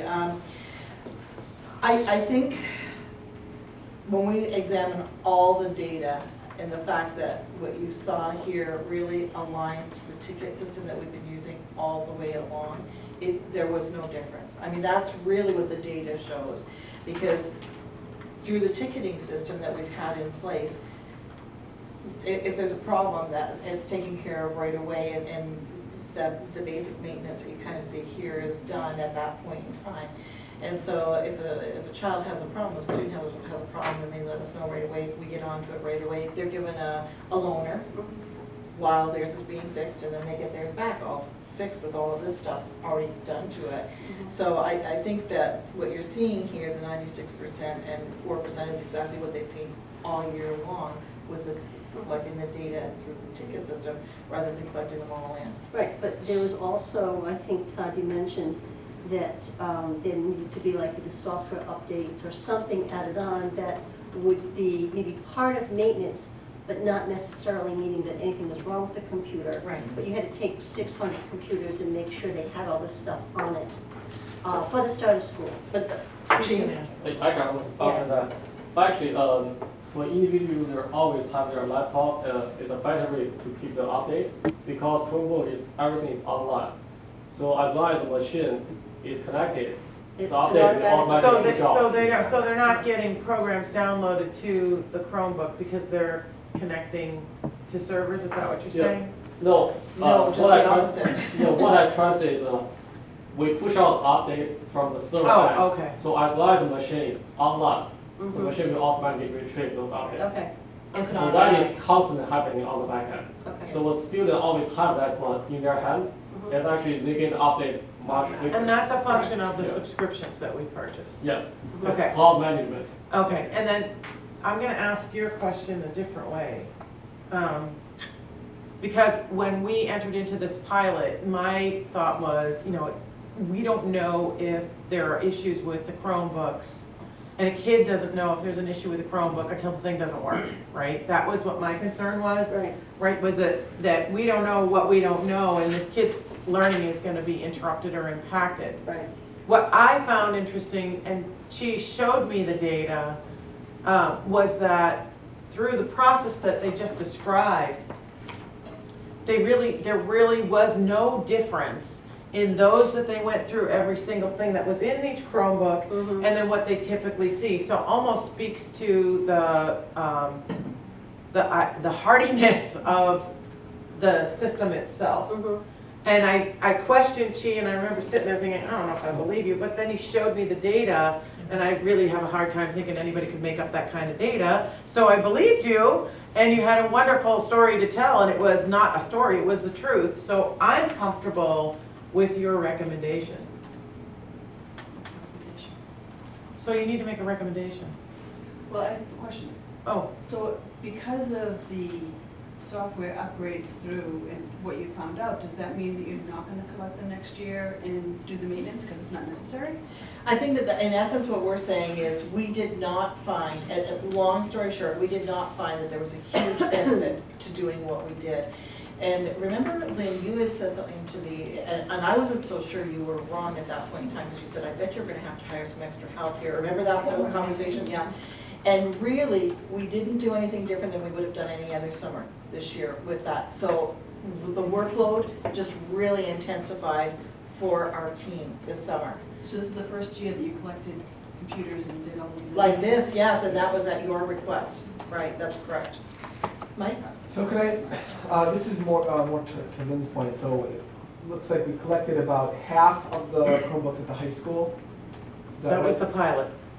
Right, so if we double that for all 4 grades, and then maybe add 2 more grades, because we just had 6 and 8, now we're looking at 1,800 Chromebooks, does But- that change our But approach? I think what they're saying is why don't you repeat what you're, No, I understand that, but that seemed like it was manageable if it was 600. Yeah, like to go to Yeah, 1800. What happens if we go Yeah, triples? yeah. Exactly. Right, and that gets back to Lynn's point earlier, I don't think, we don't have the capacity, we don't have the physical capacity without adding additional support, so we didn't this summer, but, you know, we would absolutely have to go up to that kind of number, and I guess what we're saying is, we're not so sure coming out of the other end of this, exactly as Lorraine had said, when you take a look at the data, and I mean, his data is really extensive, I mean, he's got some snapshots, but he's got really extensive data, and you take a look and you say, this, I don't think this is worthwhile to continue to pursue.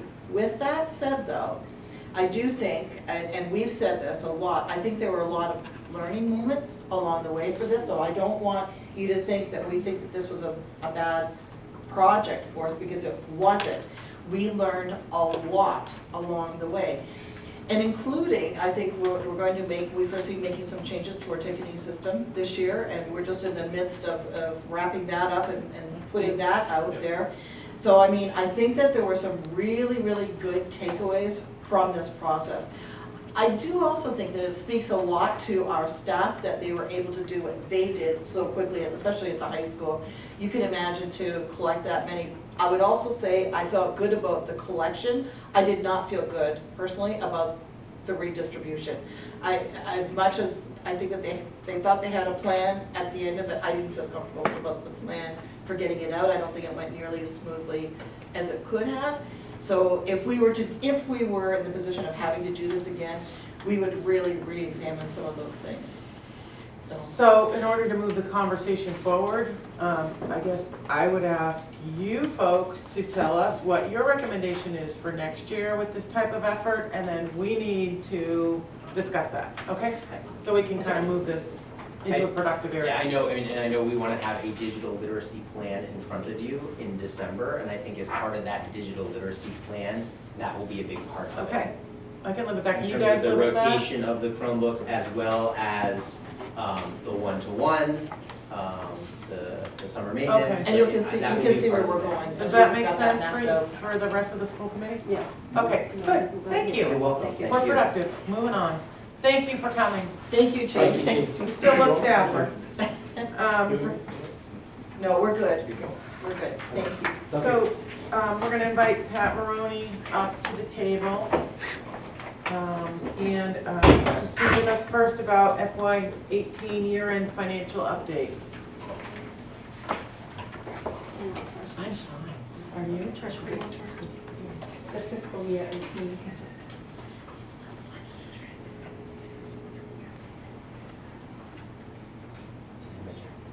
No, no, no. You have before you the fiscal year 18 results of operations as of 6/30/2018. And I just want to reiterate something that I said the last time when I came up with the projection for where we were going to land. As you can see, it's changed from my estimate just a little bit. But as far as I can see right now, this shouldn't change. I don't know if you can see the bottom. Yeah, can you of it. scroll down a little bit there, Lita, please, for us? I don't know if it's possible to. There we go, thank you. Just so we can see the bottom line. And this is where we landed as far as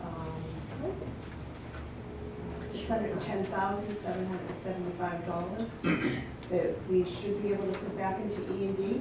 Does anybody have any questions about any particular category here, whether insurance, administration? And you'll recall that these are the numbers that I gave you last time, so this is just like some of the detail now, that's all this is. No questions? No questions? Okay. So, next you've asked me to bring forward the month of July. July is very early in the school year, and basically the only thing happening is a lot of supply ordering, and it's just our year-round staff that are working at that point. So as you can see, you have here your budget, the total expended and encumbered, and then I have projected the expenditures, which is the remaining funds in that grouping, to the end of the year, only because we really, at this point, don't have enough activity to determine whether or not there are any pluses or minuses in any particular category. Any questions? Just a question that I'm sure is an easy one for you, but it looks like, even though this is the end of July, it looks like a lot of these line items, the total expended and encumbered numbers are a really large percentage of the budgeted numbers. Right, Yeah. at this point, we've encumbered some of the salaries. So, and basically, in the beginning of the fiscal year, any known expenditures that we have, you know, if we know we have a contract that it's going to be X amount of dollars, we try to encumber everything. And as of the end of July, this is where we stood. So that's So that's pretty what's typical left. for the bulk of the expenditures to happen over Right, the summer. right. Okay. So you knew, did you have substitute teachers over the summer, or you know that you're going to have substitute teachers over the summer? Well, I know I'm going to have substitute teachers over the summer. but- Don't forget, we already know mat leaves, like we've got people on maternity leaves and that kind of thing Right. already that we already know about. So Yeah, those are like known to June. us. So Yes. wait a minute. Yeah. So it's not money they were. So it's not like, it's not a, in that case, it's not a good He's guess. got a question. No, it's not a question, but I just want it to be understood that when they encumber, let's say salaries or something like that, that's what they have projected out for the entire year. It's not really what they've spent already. Well, the If you made expended a portion. comment, it's what they've spent. It's what they've spent plus what's committed for the rest of the year in those particular categories. Right. Okay? Right, but some of these certainly have to do with, I mean, do some of them have to do with unexpected costs, or are they all, here's what we've allotted for it, here's what we're spending to it, and that's it? Well, some of them are, we have, the example of the substitute teacher. We know that we have maternity leaves, and we've hired somebody to fill those spots, and that would be charged to that particular line in the budget, and that's why we've encumbered those funds. And the same thing with any of the salaries. We have people hired at this point, and we've encumbered their salaries. Even though we haven't started to pay them, the teachers haven't, at this point, have not received their first paycheck. You know, So I'm just gonna jump in, yeah, I think that, but I think one of the questions was unexpected expenses. Is that included in which line, which column? unexpected, Wasn't No, that one of the Well, questions? but we don't really know unexpected expenses right now. All this is No, just things as that we we go actually know. through, as we go through the year, and we Yeah. get this every month. right, Then you'll you'll see see it come some up. changes. You're Right. gonna see numbers show up in the budget Right. versus actual, Right. because more activity will have Right, happened. that And makes we'll sense. be able to determine whether or not we're going to have a shortage or, Right. or surplus in a particular department. That zero line that you see on the far end, Mike, is gonna change. Yeah, of course, Yeah, yeah, no, I okay. get that. So at what point during the year does that zero number change? Oh, it'll start right away, probably in the Probably next month. September. Okay, yeah, that's it. Yeah, so July and August, in the past, and I'm reiterating this, I've usually reported them together, only because it's basically the same. So, right here I have July, does anybody else have any more questions about July? And, let's switch over to August. And you Thank can you. see basically it's the same thing, there may have been a few more things that were known at that point. So you'll see there's a little bit difference in the numbers. So it really just keeps us current, so we always know what money has to Right, be set understood. aside. Okay.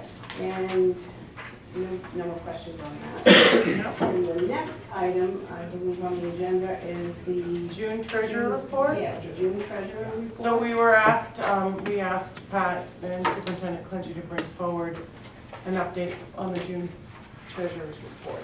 And this is where our cash landed at year end. Thank you for the responsiveness on all this, by the way. So does anybody have any questions about this? And again, you know that that number changes every month anyway. It's a snapshot in time of where it was at that moment in time. So in our budget and warrant subcommittee meeting today, Steve had a pretty good analogy, because I don't want to insult anybody's intelligence, but it's not necessarily intuitive if you're not looking at these reports all the time. What are we looking at? Well, the cash is the cash. It's like when what you're spending out of your pocket. The other is, the example I used was, let's say I owe $20,000 on a credit card, and I have $10,000 here. That doesn't mean I have $10,000 to spend. It means I have $10,000 to ultimately pay on my credit cards. And we get quarterly payments from the three towns, and this number is just gonna go up and down all year long. So the treasurer's report is fluid. It's cash. Yes. It's cash, and cash is not the same as this other stuff here, which is accrued, or accounting would call it accrued expenses, or prepaid expenses, that kind of thing. And this is just, the treasurer's report is just cash. Perfect. Any questions on that, folks? Awesome, Pat, thank you, and Thank thanks you. for the explanation, terrific. And now we come to Assistant Superintendent McGuire and his accountability Yes. presentation. Okay. So I'll turn the floor over to you. Thank you very much. And actually, thank you for postponing it to this meeting, Mhm. because I think in the last 2 weeks, there's been even more information that's come out in regards to the new accountability reporting. There's also been several webinars that were also offered, so a number of us in the district participated in those over the last couple of weeks. So accountability update doesn't mean anything to Okay. the layperson. Can you explain what that is? Absolutely. So the accountability update, the accountability for each school district and each school comes out every year. It's basically like the school's report card and how the school is doing as it has related to student achievement as well as student growth academically. So in the past, we have been rated a level 1 through 5, which you're probably familiar with. Each school gets a different rating based on achievement scores. The high school is in the process now of going into the next generation MCAS test, and we have just gone to technology-based tests at the elementary schools. So those levels have varied. But this new accountability system is now moving from that 5-level system to basically a 2-level system, and there's a variety of different indicators in which they will now hold schools accountable for achievement data. And so that is the major change that is coming down this fall. It has been very quick in terms of rolling it out. We got word of this, I would say, late summer. Yeah. And we're still getting word of it in terms of the indicators that are coming out. And new accountability reports won't come out even for 2018 data until later this fall. Who is evaluating us for this accountability? So it's based on formulas and it's based on achievement data through MCAS. This is a DES. It's the DESI. But I'm also going to walk you through the new indicators now that play into our accountability ranking and rating, ideally. And it's quite different from what we were getting in the past. Okay. So, first, just to highlight some of the new things associated with the accountability ratings, there are new and additional accountability indicators. It's not just going to be student achievement data anymore. They are in, as well as student growth from year to year. They are taking in other accountability indicators, and I will review those because they are different for non-high schools than they are for high schools. There's new normative and criterion reference components, and these are accountability percentiles and progress towards targets that will be identified for each school as well as districts as a whole. There's a focus on raising the performance of each school's lowest performing students. So in addition to the performance of the school as a whole, they're also taking a look at groups of the lowest performing students in the district and making sure that those students are moving up, growing, and closing the achievement gap between the higher performing students. And there's that discontinuation of accountability in the assistance levels 1 through 5. So this is replaced with accountability categories that define the progress that schools are making and the support that they actually may receive and or need from the Department of Education. So no longer is that 1 through 5, we're a level 2 school, we're a level 1 school. Those are now no longer. And they have narrowed it down to basically 2 categories. You are meeting the target, or you're partially meeting the target, or you are in severe need of assistance. It is 3, but that's, I'll explain as we. You'll see it as we go You'll see it as we go. So, in terms of non-high schools, and as we look at, when we refer to non-high schools, we're talking about our elementary schools and our middle schools. So in terms of taking a look, these are just the new indicators in which schools will be assessed on. Number 1 is achievement, and that includes the English language arts average scale score on the MCAS, the mathematics, as well as science achievement on the MCAS test. Student growth, so they're measuring student growth percentages from year to year on ELA, as well as mathematics. English language proficiency will only count if there is a certain percentage of students in the school and or the district. In our case, as a district, it does not, because we don't have a level high enough. Makes more sense, then that's good. Right? Okay. So that does not, for Neshoba as a whole, that criterion does not play into our rating because we don't have high enough numbers of English language proficiency learners. And then there are additional indicators at the elementary and middle school level, which in this case is the attendance rates. In terms of chronic absenteeism, they will be taking a look at attendance absenteeism Is that rates. new? That is new. Yes. That's good.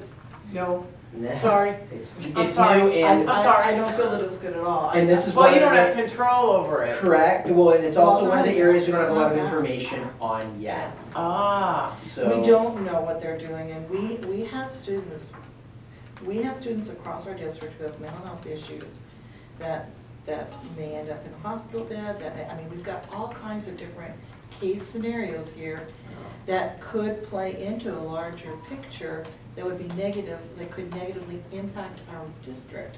And so until we see this kind of thing clearly outlined, I've got grave concerns about the chronic, because if you think about the term chronic absenteeism, these aren't the one-offs, these aren't the children who are sick every now.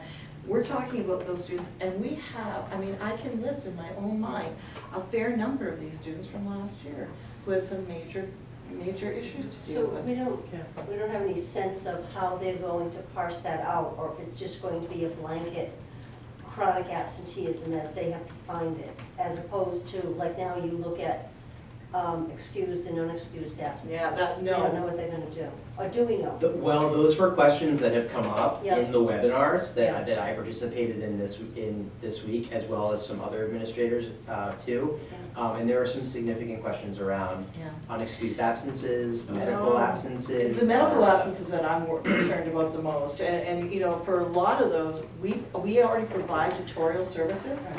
And so to me, I know that they're not on site, but I know that their needs are, like the educational needs are being met. So I'm not sure where that plays in with this, and we don't have definition of that yet. So I'm just putting it as a flag right now until we know more from the state of what that's gonna look like. Do you mind? No, go. All right, so I know that we are low incidence in terms of English language learners, and so that's not gonna factor in. However, I think it's important that no matter what our numbers are, that we get a report out on how those kids are progressing, because in the old model, they tended to be, I know you only had to be in this country a year before you had to take the MCAS. But anyway, to look at the groups that are, tend not to perform well, but just to, and I think it would be helpful for the school committee to have a better understanding of the ELL program and Yeah, the, absolutely. the assessments that go along with that Yeah, and the access. different categories. And of they ELL. did in the webinar show examples of what a report would look like. Yeah. And there were drop-down menus for those particular groups. So you can still So get we your can still data. see our ELLs, Yeah. but it's not going to It's not count gonna because count, we yeah. don't have a big enough percentage. But we'll also be able to see how students in other subgroups Like the are high needs correct. groups. Right. Correct. Okay, no, because I think it's important, it's nice to get whatever the Yep. highest is, You're but absolutely there's right. always that percentage that isn't, and that has stayed stagnant. So maybe it's only like less than 10%, but those are still kids, and what are we doing to make sure Well, they do you have the number tonight? I don't know if you do for the number of ELL students. Oh, the total number of ELLs for this year is 67. Yeah. Yeah, Across our district. across the district. But there's 67 kids that have to be. Absolutely. Oh, no, absolutely. Right. And I think we'd love to come in and show you the work that we're That would be doing. great. Yeah. We can throw that on the agenda too. Let me get to Mike first, Lynn. Go So, ahead. before I get to my question, Brooke, I wanted to point out, you said you had grave concerns about that last bullet. That is just one of 7 metrics, right? And it is a system now that is either meeting or not meeting, right? So it's a concern, I get it, but it's one of 7, which, I don't know, to me, it seems like it might not be a game changer, or unless I'm misunderstanding it. I'm not sure that it's flushed out Okay. quite as sleekly, yeah, as we would wish it to be. And I worry about what's ultimately gonna end up as a big weightings. Okay. So I am not as confident Yeah. at this Yeah, moment in so- time. So as you're saying, that was just something that I thought of, but Yeah. my actual question, Todd, was the student growth percentile. What is that metric? And it looks like it's through ELA MCAS scores, but Yeah. what does that translate from It's year to year? I'm assuming growth means from year to year? It's a great question, and so what DESE does is based on prior student achievement outcomes, they then set a target for your school and or your district for the next year. And so the student growth percentage is how much you have grown from one year to the next. They are also in this new system now setting targets. The discrepancy will be because this is a new system and we were under an old system, that student growth percentage right now is kind of in a holding pattern as well. Because we have 2 different systems now from year to year. Does that render higher achieving schools at a disadvantage because their targets are harder to, their targets are placed at a certain distance away from an already high score? Historically, that has been the case, which I think is part of the reason for this new accountability system, because you're seeing schools, that have 99% Right. ELA ratings, and like, the only place they can go to is to 100, Right. and if they don't hit 100, their student growth Exactly. percentage goes Correct. down, Yeah, that's and then it exactly. looks like they're not achieving What what they they are. really are. So is that also an issue then? I mean, is that? That has Oh, been. It has It been here. It has been an Yeah, it has issue. been an issue. Because you look at our data and our scores, Right. and they're fantastic. I don't know if you've, for those of you who have not been on the DESE website, and I'm sure that the scatter graphs are still on, go in and take a look at our scatter graphs. Go into, go into our district and go down on the accountability system and take a look at our student growth data. It's very good. It's very good. Yeah, because I remember that was part of the reason why some of our schools would be a 2. Exactly. Because they were so Exactly stinking right. close to the very, very top, and it was like, well, there was nowhere, like 98, 99% You're is really, right. really something to be proud of, but we wouldn't be able to show that acceleration. But it's almost a disincentive. Exactly. Yeah, no, Correct. you're absolutely right. And that's why there's a strong focus on the lowest performing group now to really move those groups up and not focus on this high target up here where you're focused on a different group of students. So when you disaggregate the data, you'll see that the non-special education and non-high needs groups are in advance and proficient, maybe Absolutely. 99%, sometimes 100%.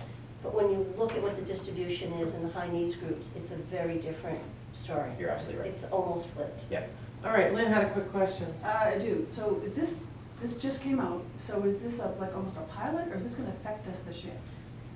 This is This going to is affect gonna us affect this us year. right now. We will get a 2018 accountability rating and report from DESE this fall. We already have received, but it's embargoed. right now, so that we can't, it's not open for public releases. Those of us in education know we have to wait until they tell us we can release it. Right. And we've already had some glitches this year where they said, oh yes, we're gonna have that out, and then it hasn't happened for weeks after. So I'm not sure when this information is gonna be unembargoed. So how does this affect us? We don't know yet. We don't know. Can I, Yeah. just before, I just want to go to the next Yeah, slide, this because one's this is elementary and middle, but I also want to show you the additional indicators that are also going to be impacted at the high school, because there's, in addition to attendance and absenteeism, there's a few other things that impact that. So it's the same in terms of achievement, student growth, but they're also looking at high school completion rates. So what is a 4-year graduation rate? When they take a look at a cohort of students over 4 years, what does that graduation rate look like? An extended engagement rate, if those students who are still enrolled after 4 years.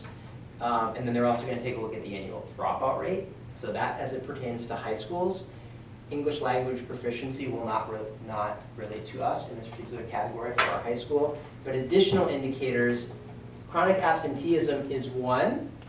But they're also taking a look at the percentage of 11th and 12th graders completing AP work, an international baccalaureate potentially, which is a global education competency diploma, dual enrollment courses, those students who are taking classes maybe at a local college as well for dual enrollment, and then other selected rigorous courses, We're not really sure what that looks which like yet, but- speaks to the nebulous. They're encouraging global classes and dual enrollment in community college.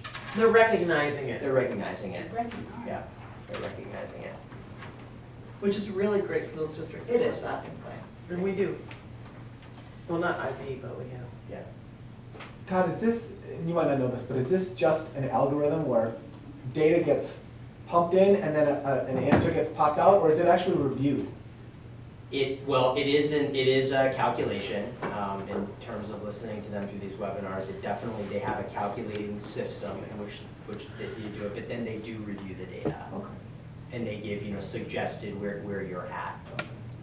And so, and there are times, even when we had the old system, during this time period when everything was embargoed, we still had the ability to go back and say, wait a minute, this doesn't look right, or that doesn't look right. And so that's really why you have that embargoed time period. Right. Except though right now, we're kind of, as you say, kind of in this gray zone right now, because we're not really sure. Everything at this point would be preliminary. So I think we're gonna wanna kind of keep that with a grain of salt as we move forward for this first year. I want you to take us through the next slide. Because there's something on here I have a question. All right. Yes, so this is categorization of schools, not districts. So there's a difference there. So in terms of the new system, moving from the 1 through 5 levels, they're now moving to a meeting targets and a partially meeting targets, and those are the two categories, Lynn, that I was speaking of here. So, and you can see when schools will get an accountability rating, okay? 0 through 74 means you're partially meeting targets. 75 to 100 means that you are meeting targets. That accountability number, when that number comes out, let's say it's 80, it means that your school is performing better than 80 of its counterparts who participated in the same testing that your school did. So they're comparing you against schools who participated in the exact same testing that your district did. That's So what do that our number cohorts means. go away? No, I'm confused now. What? Why are you smiling? No, Be more specific. I just think you're so honest, you're right, it is confusing, a lot of this is confusing, I mean, you nailed it, you're Yeah. absolutely right. And this is and to me be just honest- trying to give you folks broad strokes tonight, really. Well,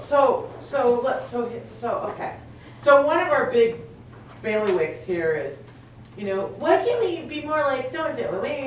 So, for years now, we've been saying, we have to use what DESE is using for our cohorts Right. versus who we think we want to be, which is Right. like, we're not Lincoln Sudbury, we're not Concord Carlisle, we want to be there, but we're not there. Our cohorts are Groton and, Sharon, and that, to me, those are the two best in our cohort group.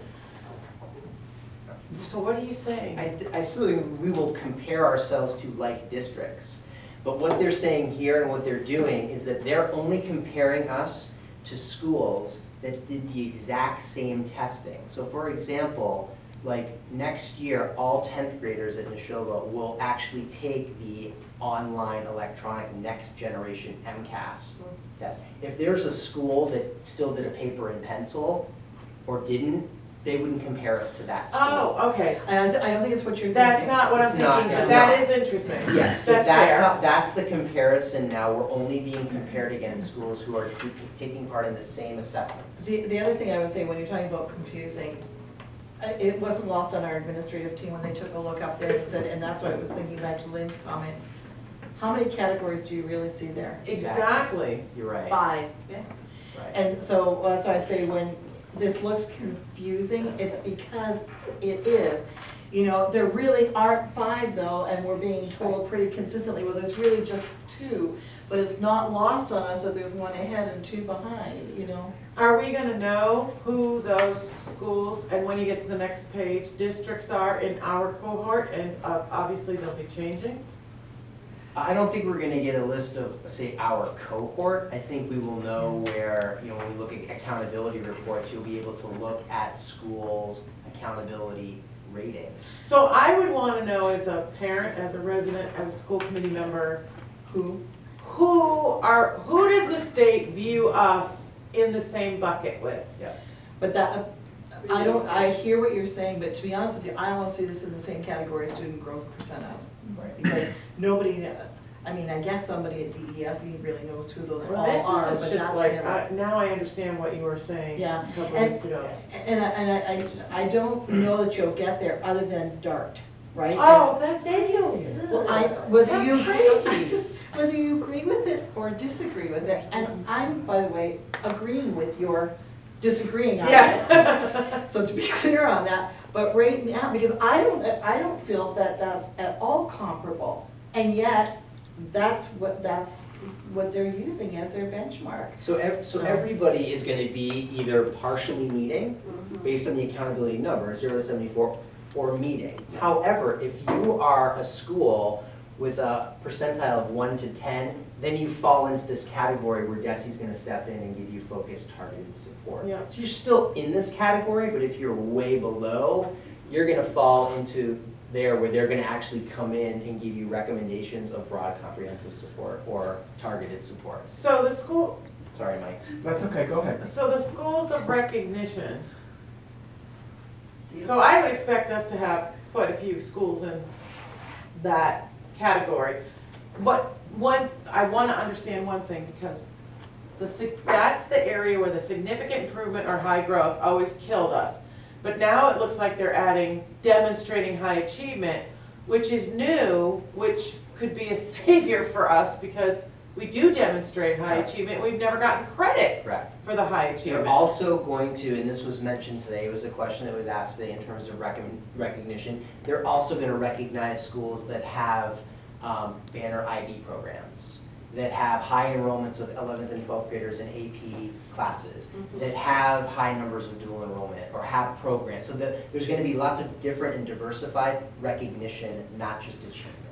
Okay. Mike, you had a question? I know, Yes. bear with us over there. This is like really big stuff for us. I just think it's unreal. Let's just say that you take a school district and they fall within the 15% of schools requiring assistance or intervention. You say, okay, well, that school has earned for itself focused and targeted support, which on the surface sounds like, hey, great, we're getting some nice focused and targeted support. But what's the big picture of falling into that category? Like, what does that mean to maybe someone who's not as familiar with the DESE program? I can take that because it's very Similar to similar a to level level 4 or 4 or level 5. 5. Right, that's kind of It's what very I'm getting at. similar to level 4 or Which 5. we really have not ever had to worry about. Yeah, no, so level 5 right now as it stands is when the state basically comes in and says, you know, we need to really come in and take over. So that's where your Holyoke comes in, or Southbridge or Lawrence, right? Level 4 schools are the ones that are kind of swinging, they could swing either way, right? There's a fair chunk of federal funds that are available that come in to help to bring that gap, that achievement gap closer, right? So those schools do get some substantial support. So that's really the difference. I mean, as opposed to our district like ours, we don't get near that type of support. But nor do we need it. Those districts really do need it. So can we do categorization of districts? Yep. It's virtually the same without the recognition. So they're gonna identify schools, you know, that have high, you know, commendations, et cetera. Within the district. Correct. So- So this is the categorization of the district. What I showed you prior was the categorization of each individual school. So we might get a report with all 3 town schools showing will. where they fall into. We will, and then we will get an overall district report Okay. where the district stands. And here we'll only get compared to other districts? Or- Similarly, they took the same assessment, the same same types, same same types approach. of assessments. That's the comparison. It's weird, isn't it? Well, we're gonna. It's a change. It's you know, different. Which is, you heard us, I think, talk earlier, you know, in the summer, or that, you know, there's a lot. It's and- different. Yeah, it's very different. And it's still got moving parts to it. That's the big thing right now, is to realize that this hasn't been totally fleshed out. We're still getting details that come out probably Now- every week. Now it makes sense why you didn't want this discussed. Yeah, even now, it's almost too early, and Yeah. yet you kind of have to roll it out. But was it Lynn that asked, is it this year already? Yeah, it is. Elaine? On the previous slide, and actually on this slide too, under the 15% that fall below, it says that schools with low performing subgroups or schools with low participation, I'm assuming that means in testing, participation in testing. Correct, absolutely. If you drop below in one of those groups, maybe it's chronic absenteeism or something like that, does one of those trigger the whole? I think it could. There could be a 15%, or is it kind of mixed in? It depends on the whole calculation. And that gets Okay. back to the bin weighting that I was talking about Right. earlier. I am not sure how the bin weighting is gonna work with the algorithm. Okay, one or two more, because we gotta move on. Todd's got other Oh, Mike's got other a slides. I've got one more. Yeah, What's that's that? absolutely. So our district review report, for whatever it is, 17 or 18, whichever one is up, is not currently on the DSE website. The current one for 2018 has not been released yet. Right, so and then it says, if you want a copy of yours, to email so-and-so. Is there any reason why some districts have it published and are available online and others do not? They wouldn't have the They wouldn't have 2018 18. published. We're They always cannot. Oh, so it only does the most current one? Correct, Right. correct. I see. Yep, so our last year one under the old system is Is up there. there now. Yeah, that's a great question. Yep. And then this final, just in terms of reporting, we will get new accountability reports this fall once they're released to the public. And then new school and district report cards. What those report cards will incorporate will be the assessment and accountability results. They're also going to be reporting out on like art education availability, educator data as well, grade 9 course passing and per pupil expenditures. Discipline, is that Discipline. new? We've always had to report it. Like, we actually Oh, submit a that's report right. every year, every summer. But that's like Overall extreme report stuff card. on discipline, right? It's like kids who are, Not necessarily extreme. I wouldn't say it's extreme, but I mean, we log everything and we submit it. So we do a submission every summer. And that's just the general report card where they have per pupil expenditures and, you know, your educator data. but tell me about the art education availability. That, I don't know if do we have details on that? That's new. I was gonna say. Hallelujah, I'm That's it. sorry, I can't wait to hear what that is, Yeah. but can we please? There isn't a lot that was. No, when that was- when we're that was able to given. tell you, Yeah, we'll we let don't- you know. There's a push towards that, you know, diversified art Yeah. education, hands-on, and to identify what availability exists for kids in your district for the arts. Kind of the idea of. That might be a little bit of STEAM. a kick in the pants. I don't think so. Well, I good. don't think so. I'm not as worried about that one. And that's all I have. That was excellent. I know it's a lot of information, so thank you for bearing with me. It's been a lot for us to digest as well. What is educator data? So- Evaluations? So they track, you know, that all teachers in the district are licensed. They track, that kind of data on educators.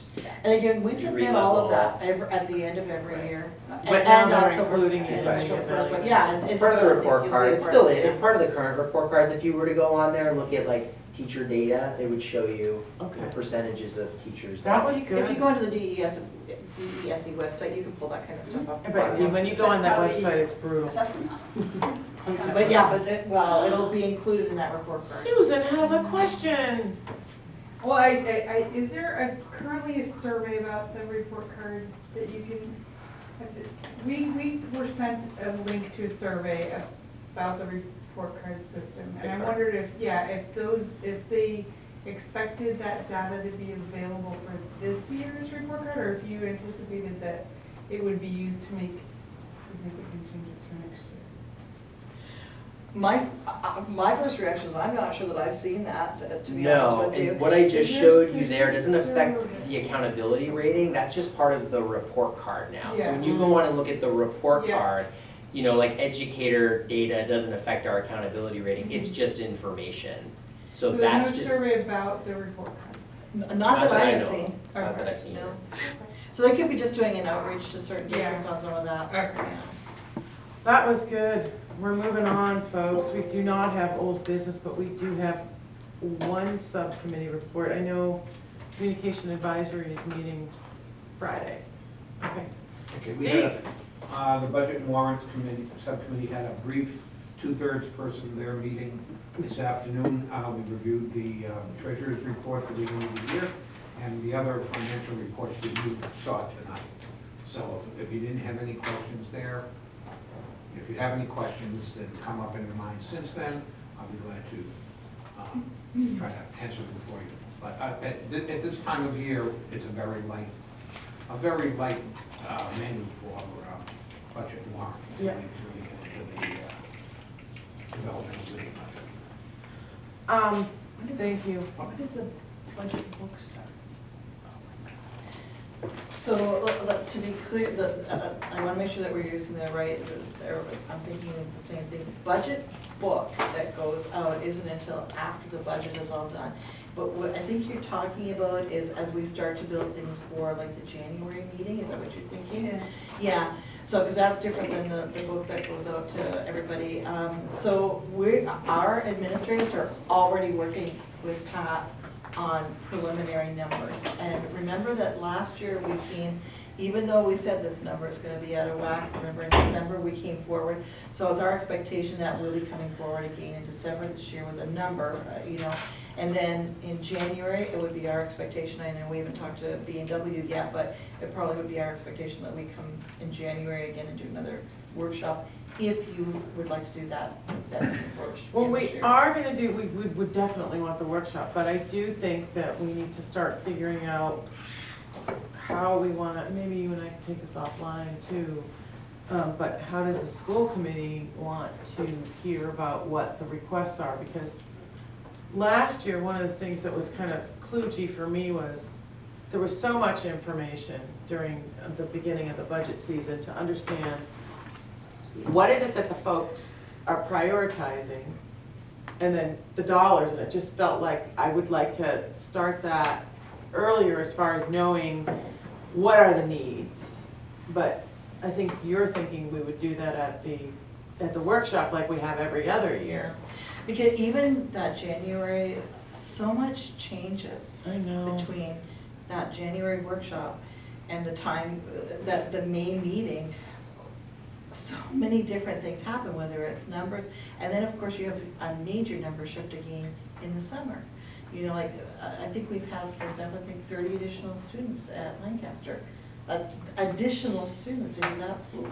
I think a total of 45 has shifted, but 30 are like bump up in numbers, I think last year too, somewhere along the way is when we realized we had to add some kindergarten time. So we can come to you in January and say this is what we anticipate are the needs, but the needs still shift between there and the time. No, I know, but I'm talking about FY20. I'm talking. Right, no, I am right, too. Right. Yeah, no, But we know if you've got plans that are multi-year plans, and you know that there are certain things that you're gonna bring forward anyway, right? I mean, whether it's, No, you're absolutely right. And you'll recall last year that we said we're already looking ahead to 20 because we already had some Right. things at that point in time. We said, okay, looking forward, these are the things that we already knew were on the horizon. So you're absolutely right. We do have some of those items already in the tickle file. I just don't wanna lose the opportunity to understand the specific priorities. Because we hear from all the different functional areas, and we hear what they are looking for. But, and I'm visual, so it may just be me, and you guys, if you are good with the way it's been worked, and I'm not saying there's anything wrong with the way we've been doing it, but I really need to see a visual list of, these are the specific priorities for this year in rank order, right? I mean, I don't even care if we do it, under a certain dollar amount, over a certain dollar amount, but I think we're getting at a point now where we're not in cleanup mode. And we're now in growth mode, right? And doesn't it feel good to be there? So if we're in growth mode, and I'm not talking about growing the budget, I mean, No. it's going to incrementally increase anyway because of our contractual needs, but It's always gonna increase almost $1 million. but in growth as far as what we can do with the district, what we can do with the curriculum, how are we advancing? I don't want to lose that vision that you folks have.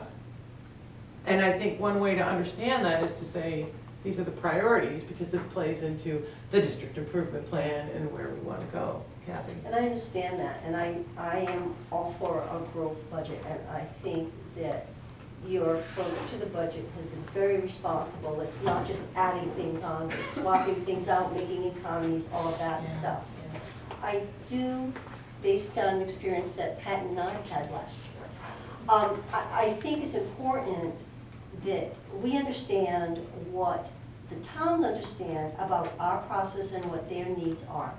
Because when we went to talk about the budget, we were told that, well, we were too late, that they needed to know they couldn't, it didn't matter that we had cuts to make, it was going to impact, it set them back, and I don't know where the truth lies in all of that, but we are a 3-town district.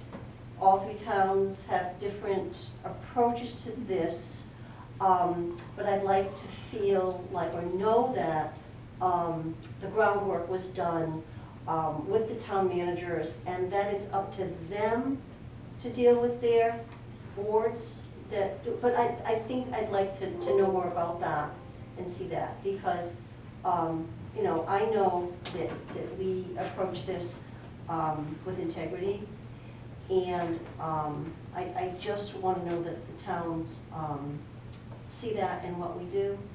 And if not, maybe not everybody, but that, like I said, that the groundwork has been laid. So. I would have said last year that I thought that the groundwork had been laid, so. Right. Well, maybe in 2 towns. Yes, okay. But anyway, So I would just like to request, if everyone else is okay with it, prioritization of programs, projects, need. Because I think we're getting to a point now where we're like, oh my gosh, we really want this, and we really want this, and we really want this, right? We want a lot. And we can't have it all. So we all need to hear what you want, and then we have to have that discussion here over several meetings, talk with our own communities and see where people kind of are landing.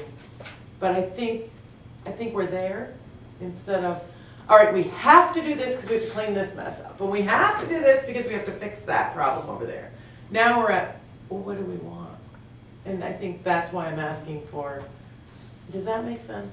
It does, and to be honest with you, I think it kind of goes back to my conversation with Bill Wrigley earlier last week when we were talking about priorities in our buildings. You're right, we're getting to that point where we can lay it out and say, okay, these are the things that we absolutely know. I mean, there are some things that we can clearly see that are potentially on the horizon. The early literacy, I mean, we'll be in year 5 of 5, I think. That'll be nicely wrapping up. I mean, we've put a great focus on that. We've seen great results from that. we're coming into the end of that. So, you know, so I think to the digital literacy plan is that's rolling out, and you can see where we're heading with that. So yeah, I agree with you. We're in a very different place now than we were 2 years ago. Okay, so correspondence, anything that we need to be aware of, buzzing and things that we need to address, anything? Okay. Consent agenda, unless there are issues or concerns or questions, the meeting warrants, the meeting minutes of August 29th, 2018, and the warrants of September 14th, don't forget to sign them.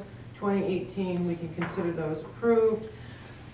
Taking 2 minutes, guys, bear with me, to go through what we want to put on the next agenda.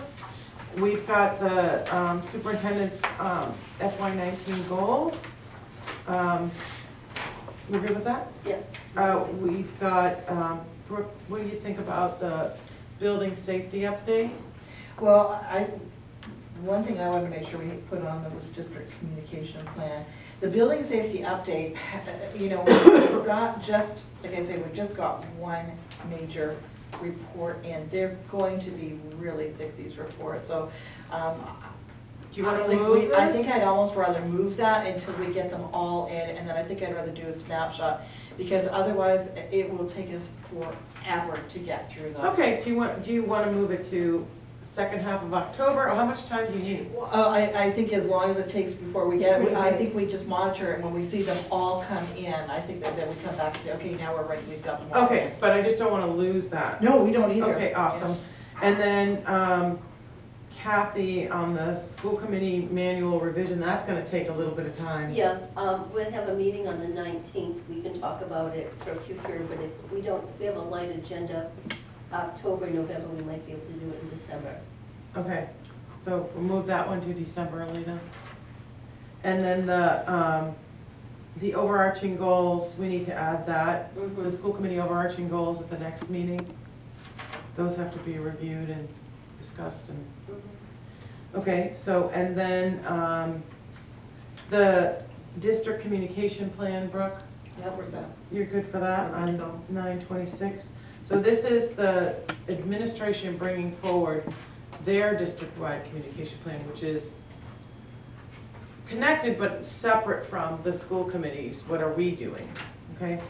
And then the school handbook review. So we need a formal process here for this, because we really haven't done it before. But shouldn't you do it in the spring to approve whatever's new in it? What Dorothy told me, we could move this out. That I think it's early, but Dorothy said it should be done by the beginning of January.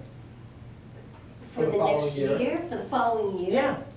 Well, yeah, but the idea is that it's for the, so we're looking at this one for 1920? Right. Yeah, kick it down the road. Well, I don't want to lose it, and I don't want to lose put it. just move it. But no, what I'm saying is I don't want to put it in the. I don't want to. We're going to end up front loading a lot in October, November, December, and we have very few meetings in November and December because I want to be careful with budget season so that we don't shut down those conversations, because we're going to end up adding meetings if we do. The school handbook too, I think you're gonna wanna decide, like, I mean, I don't know how you want to approach that, and you and I can talk offline about that. Very often what I've seen happen, I'm not sure Kathy what you've seen, or Mike or Susan, but normally what happens, from my experience, is the principals come forward, and they basically just give a kind of an outline, or they'll say these are the changes that we're looking at or making or whatever. Right. It's generally not a long process, it's just kind of each one kind of comes up, and so you might even want to break it up over maybe 2 or 3 meetings, is what I'm saying, rather than just one meeting for all of them, because honestly, that would take you an entire meeting. I'm good with that as long as we don't lose it, because last year we didn't review this. Well, have you reviewed this No, before? I don't think you remember. have. We never have. I think this is gonna be brand new for you, Right. so, you know, I think, I'm gonna go back more to Kathy, I almost feel like it might be something that you look at in January, February type thing. However, I know what you're gonna say. Nervous. Is because it's budget season, I understand that. But there's, the key for me is to make sure that in the olden days, excuse my age, you were worried about being able to get it to a publisher in time to get it ready for the new school year. Exactly, And so yeah. that's one of the reasons why the time frame was what it was and having it so much earlier. We don't have that now because Right. most of ours are even online, right? Like, I think they're all online. So we don't have that publication issue that we have to kind of think about anymore. So I'm not so sure that it has to be something that we even do before Christmas is what I'm saying. And typically, what got reported out was any changes. Changes, that's right. Edits, additions, and do the elementary schools have the same handbook, or do they all have different ones? They have their own. But, so That then, it should be, I agree, it should be continuous right across the school Do district. they not get printed in their agendas? It's not a part of. the high school, Or even, the high school Elementary does. schools, in the I'm not middle sure. school. But so anyway, I'm glad we're having this discussion though, because this is really important. And we haven't done it before, so you folks decide when you're gonna, what we need to see each of the principals. Okay. I'm just gonna add, the way I've done it in the past, as a either a building leader, was created a sheet Mm. all that the had changes. any changes, additions, deletions, so Exactly. that was streamlined and That's a good organized for idea. you folks. And then we That's what I always used to as presented well. it as a first read. Yes. And so the school committee would then take it and then read it, and then at the next meeting, it would go for approval. So the list of changes, additions, deletions was there, and they also had time to actually read the handbook, if they hadn't done so already outside of lead time. Right, it's not like we're gonna go page by page on this. Right, right, No, but no kidding. that I'm gonna page be absent that of day if that's what. you're organized changes was very helpful, and then it could be presented So pretty then you're gonna take quickly. that one on? Awesome, right? Woo! Okay, well, get her done, fella, because we need to see them. Any changes, but thank you for that. I'm just trying to, make sure we're using best And that's practice, something. covering everything. Lynn, Well, student handbook, so I still have somebody in junior high, so I got all the forms. is this personal? Because if it is, I'm not gonna do It it. is not Okay, personal. all right. They were last revised in 2010. Okay, so I Thank don't you. know what they fall under. Do they fall under these books, these handbooks, or do they fall under policy? Because I don't know where these Is forms it a come from. handbook? What is No, it? it's, I get these forms from the school to fill out. I get my own homework. The daughter goes to school, she comes home with a stack of papers, and I have to sign them all. So, and they were different this year. But the ones that I got were dated 2010. They were last revised in 2010. So the question I have was, does that fall under policy, or does that fall under the school handbook type stuff? And specifically, this was for the computers. And there was not a lot of information on there except for, my daughter's gonna be given a computer, and please be good to it. Which, I wish there was more information. So, I is think that typical? because Is that it's a something middle you're school, they working on? agreed to also send hard copies home, as well as there were electronic copies of those same forms, but they agreed that they still wanted to send the hard copies home with kids. That's not my problem. My problem is it was last looked at in 2010. Right, I 2010, understand that's the that. date. So the- Yeah, so no, the- I yeah, get so it. I those- totally get that. However, to be I don't know honest, where falls that under falls. handbook. Okay, Yeah. does that fall under the handbook stuff? yeah, it's not policy. So we wouldn't go through it in policy, all right? No. So where does that fall? So that's generally administration that takes a look at it, and I think that they had, I believe they meant to discuss all the forms this year, so I think it's probably a case if they didn't change the date down below, but, so we'll take a quick peek at that. Well, in specifics about the, we talked about accountability for the laptops, and are we going to be getting more information on that, and how that's going to work? And will that be reflected in these forms? Okay, I am not sure what we're talking about right now. Well, it started with the forms, but Okay, but so like, we're kind of like doing this, we're going for a ride right now. Oh, it's the form that's dated 2010, but again, in the last meeting, we had talked about accountability for the laptops, because there doesn't seem to be much of it. You know, you get the laptop, you're signing off on We were it. talking about the handbooks. I know. Okay, Your so first now. form's talking about like an acceptable use form. Yeah. That's all, Yes. no, that's exactly what you're talking about, this And acceptable use you're form. concerned that whatever you're signing off on isn't. Is that correct? That is Oh, up to it's date. incorrect. Yeah. That's all. It's all of Anything us. like that that It's relates to technology and digital literacy will be part of the digital literacy plan and will be updated moving forward. Okay. But that's that, like, I still think her point is a valid point though for us to take a look and, when Yeah. we know that the principals have gone through it, we need to be changing But they that. need to change. Otherwise, that. it does look like we haven't done our work, No. and that's not the case, so. All right, are we, And one question for your calendar. yes, Are we going to be discussing discussing updates for kindergarten and pre-K? Well, is that Yes. the review? Yes, in fact, I talked to Superintendent Clenchey, and she is going to put it on the calendar, but not at, I think it's going to be part of a broader discussion on early education, because we shouldn't be ripping pieces of a whole program out. I think that was the That was exactly what discussion. we said, yeah. And this So- will be before January? Yes. Oh, yeah, well, in Yeah. fact, we talked about, November. yeah, because we need to give people Time. time, because we've got to discuss, based on whatever you bring forward, are the rates gonna change? If they are gonna change, what are they gonna be? Are we gonna give people enough time to make decisions? Whatever. So that's gonna make it to the calendar. What's the, Yes, yeah, yeah. okay?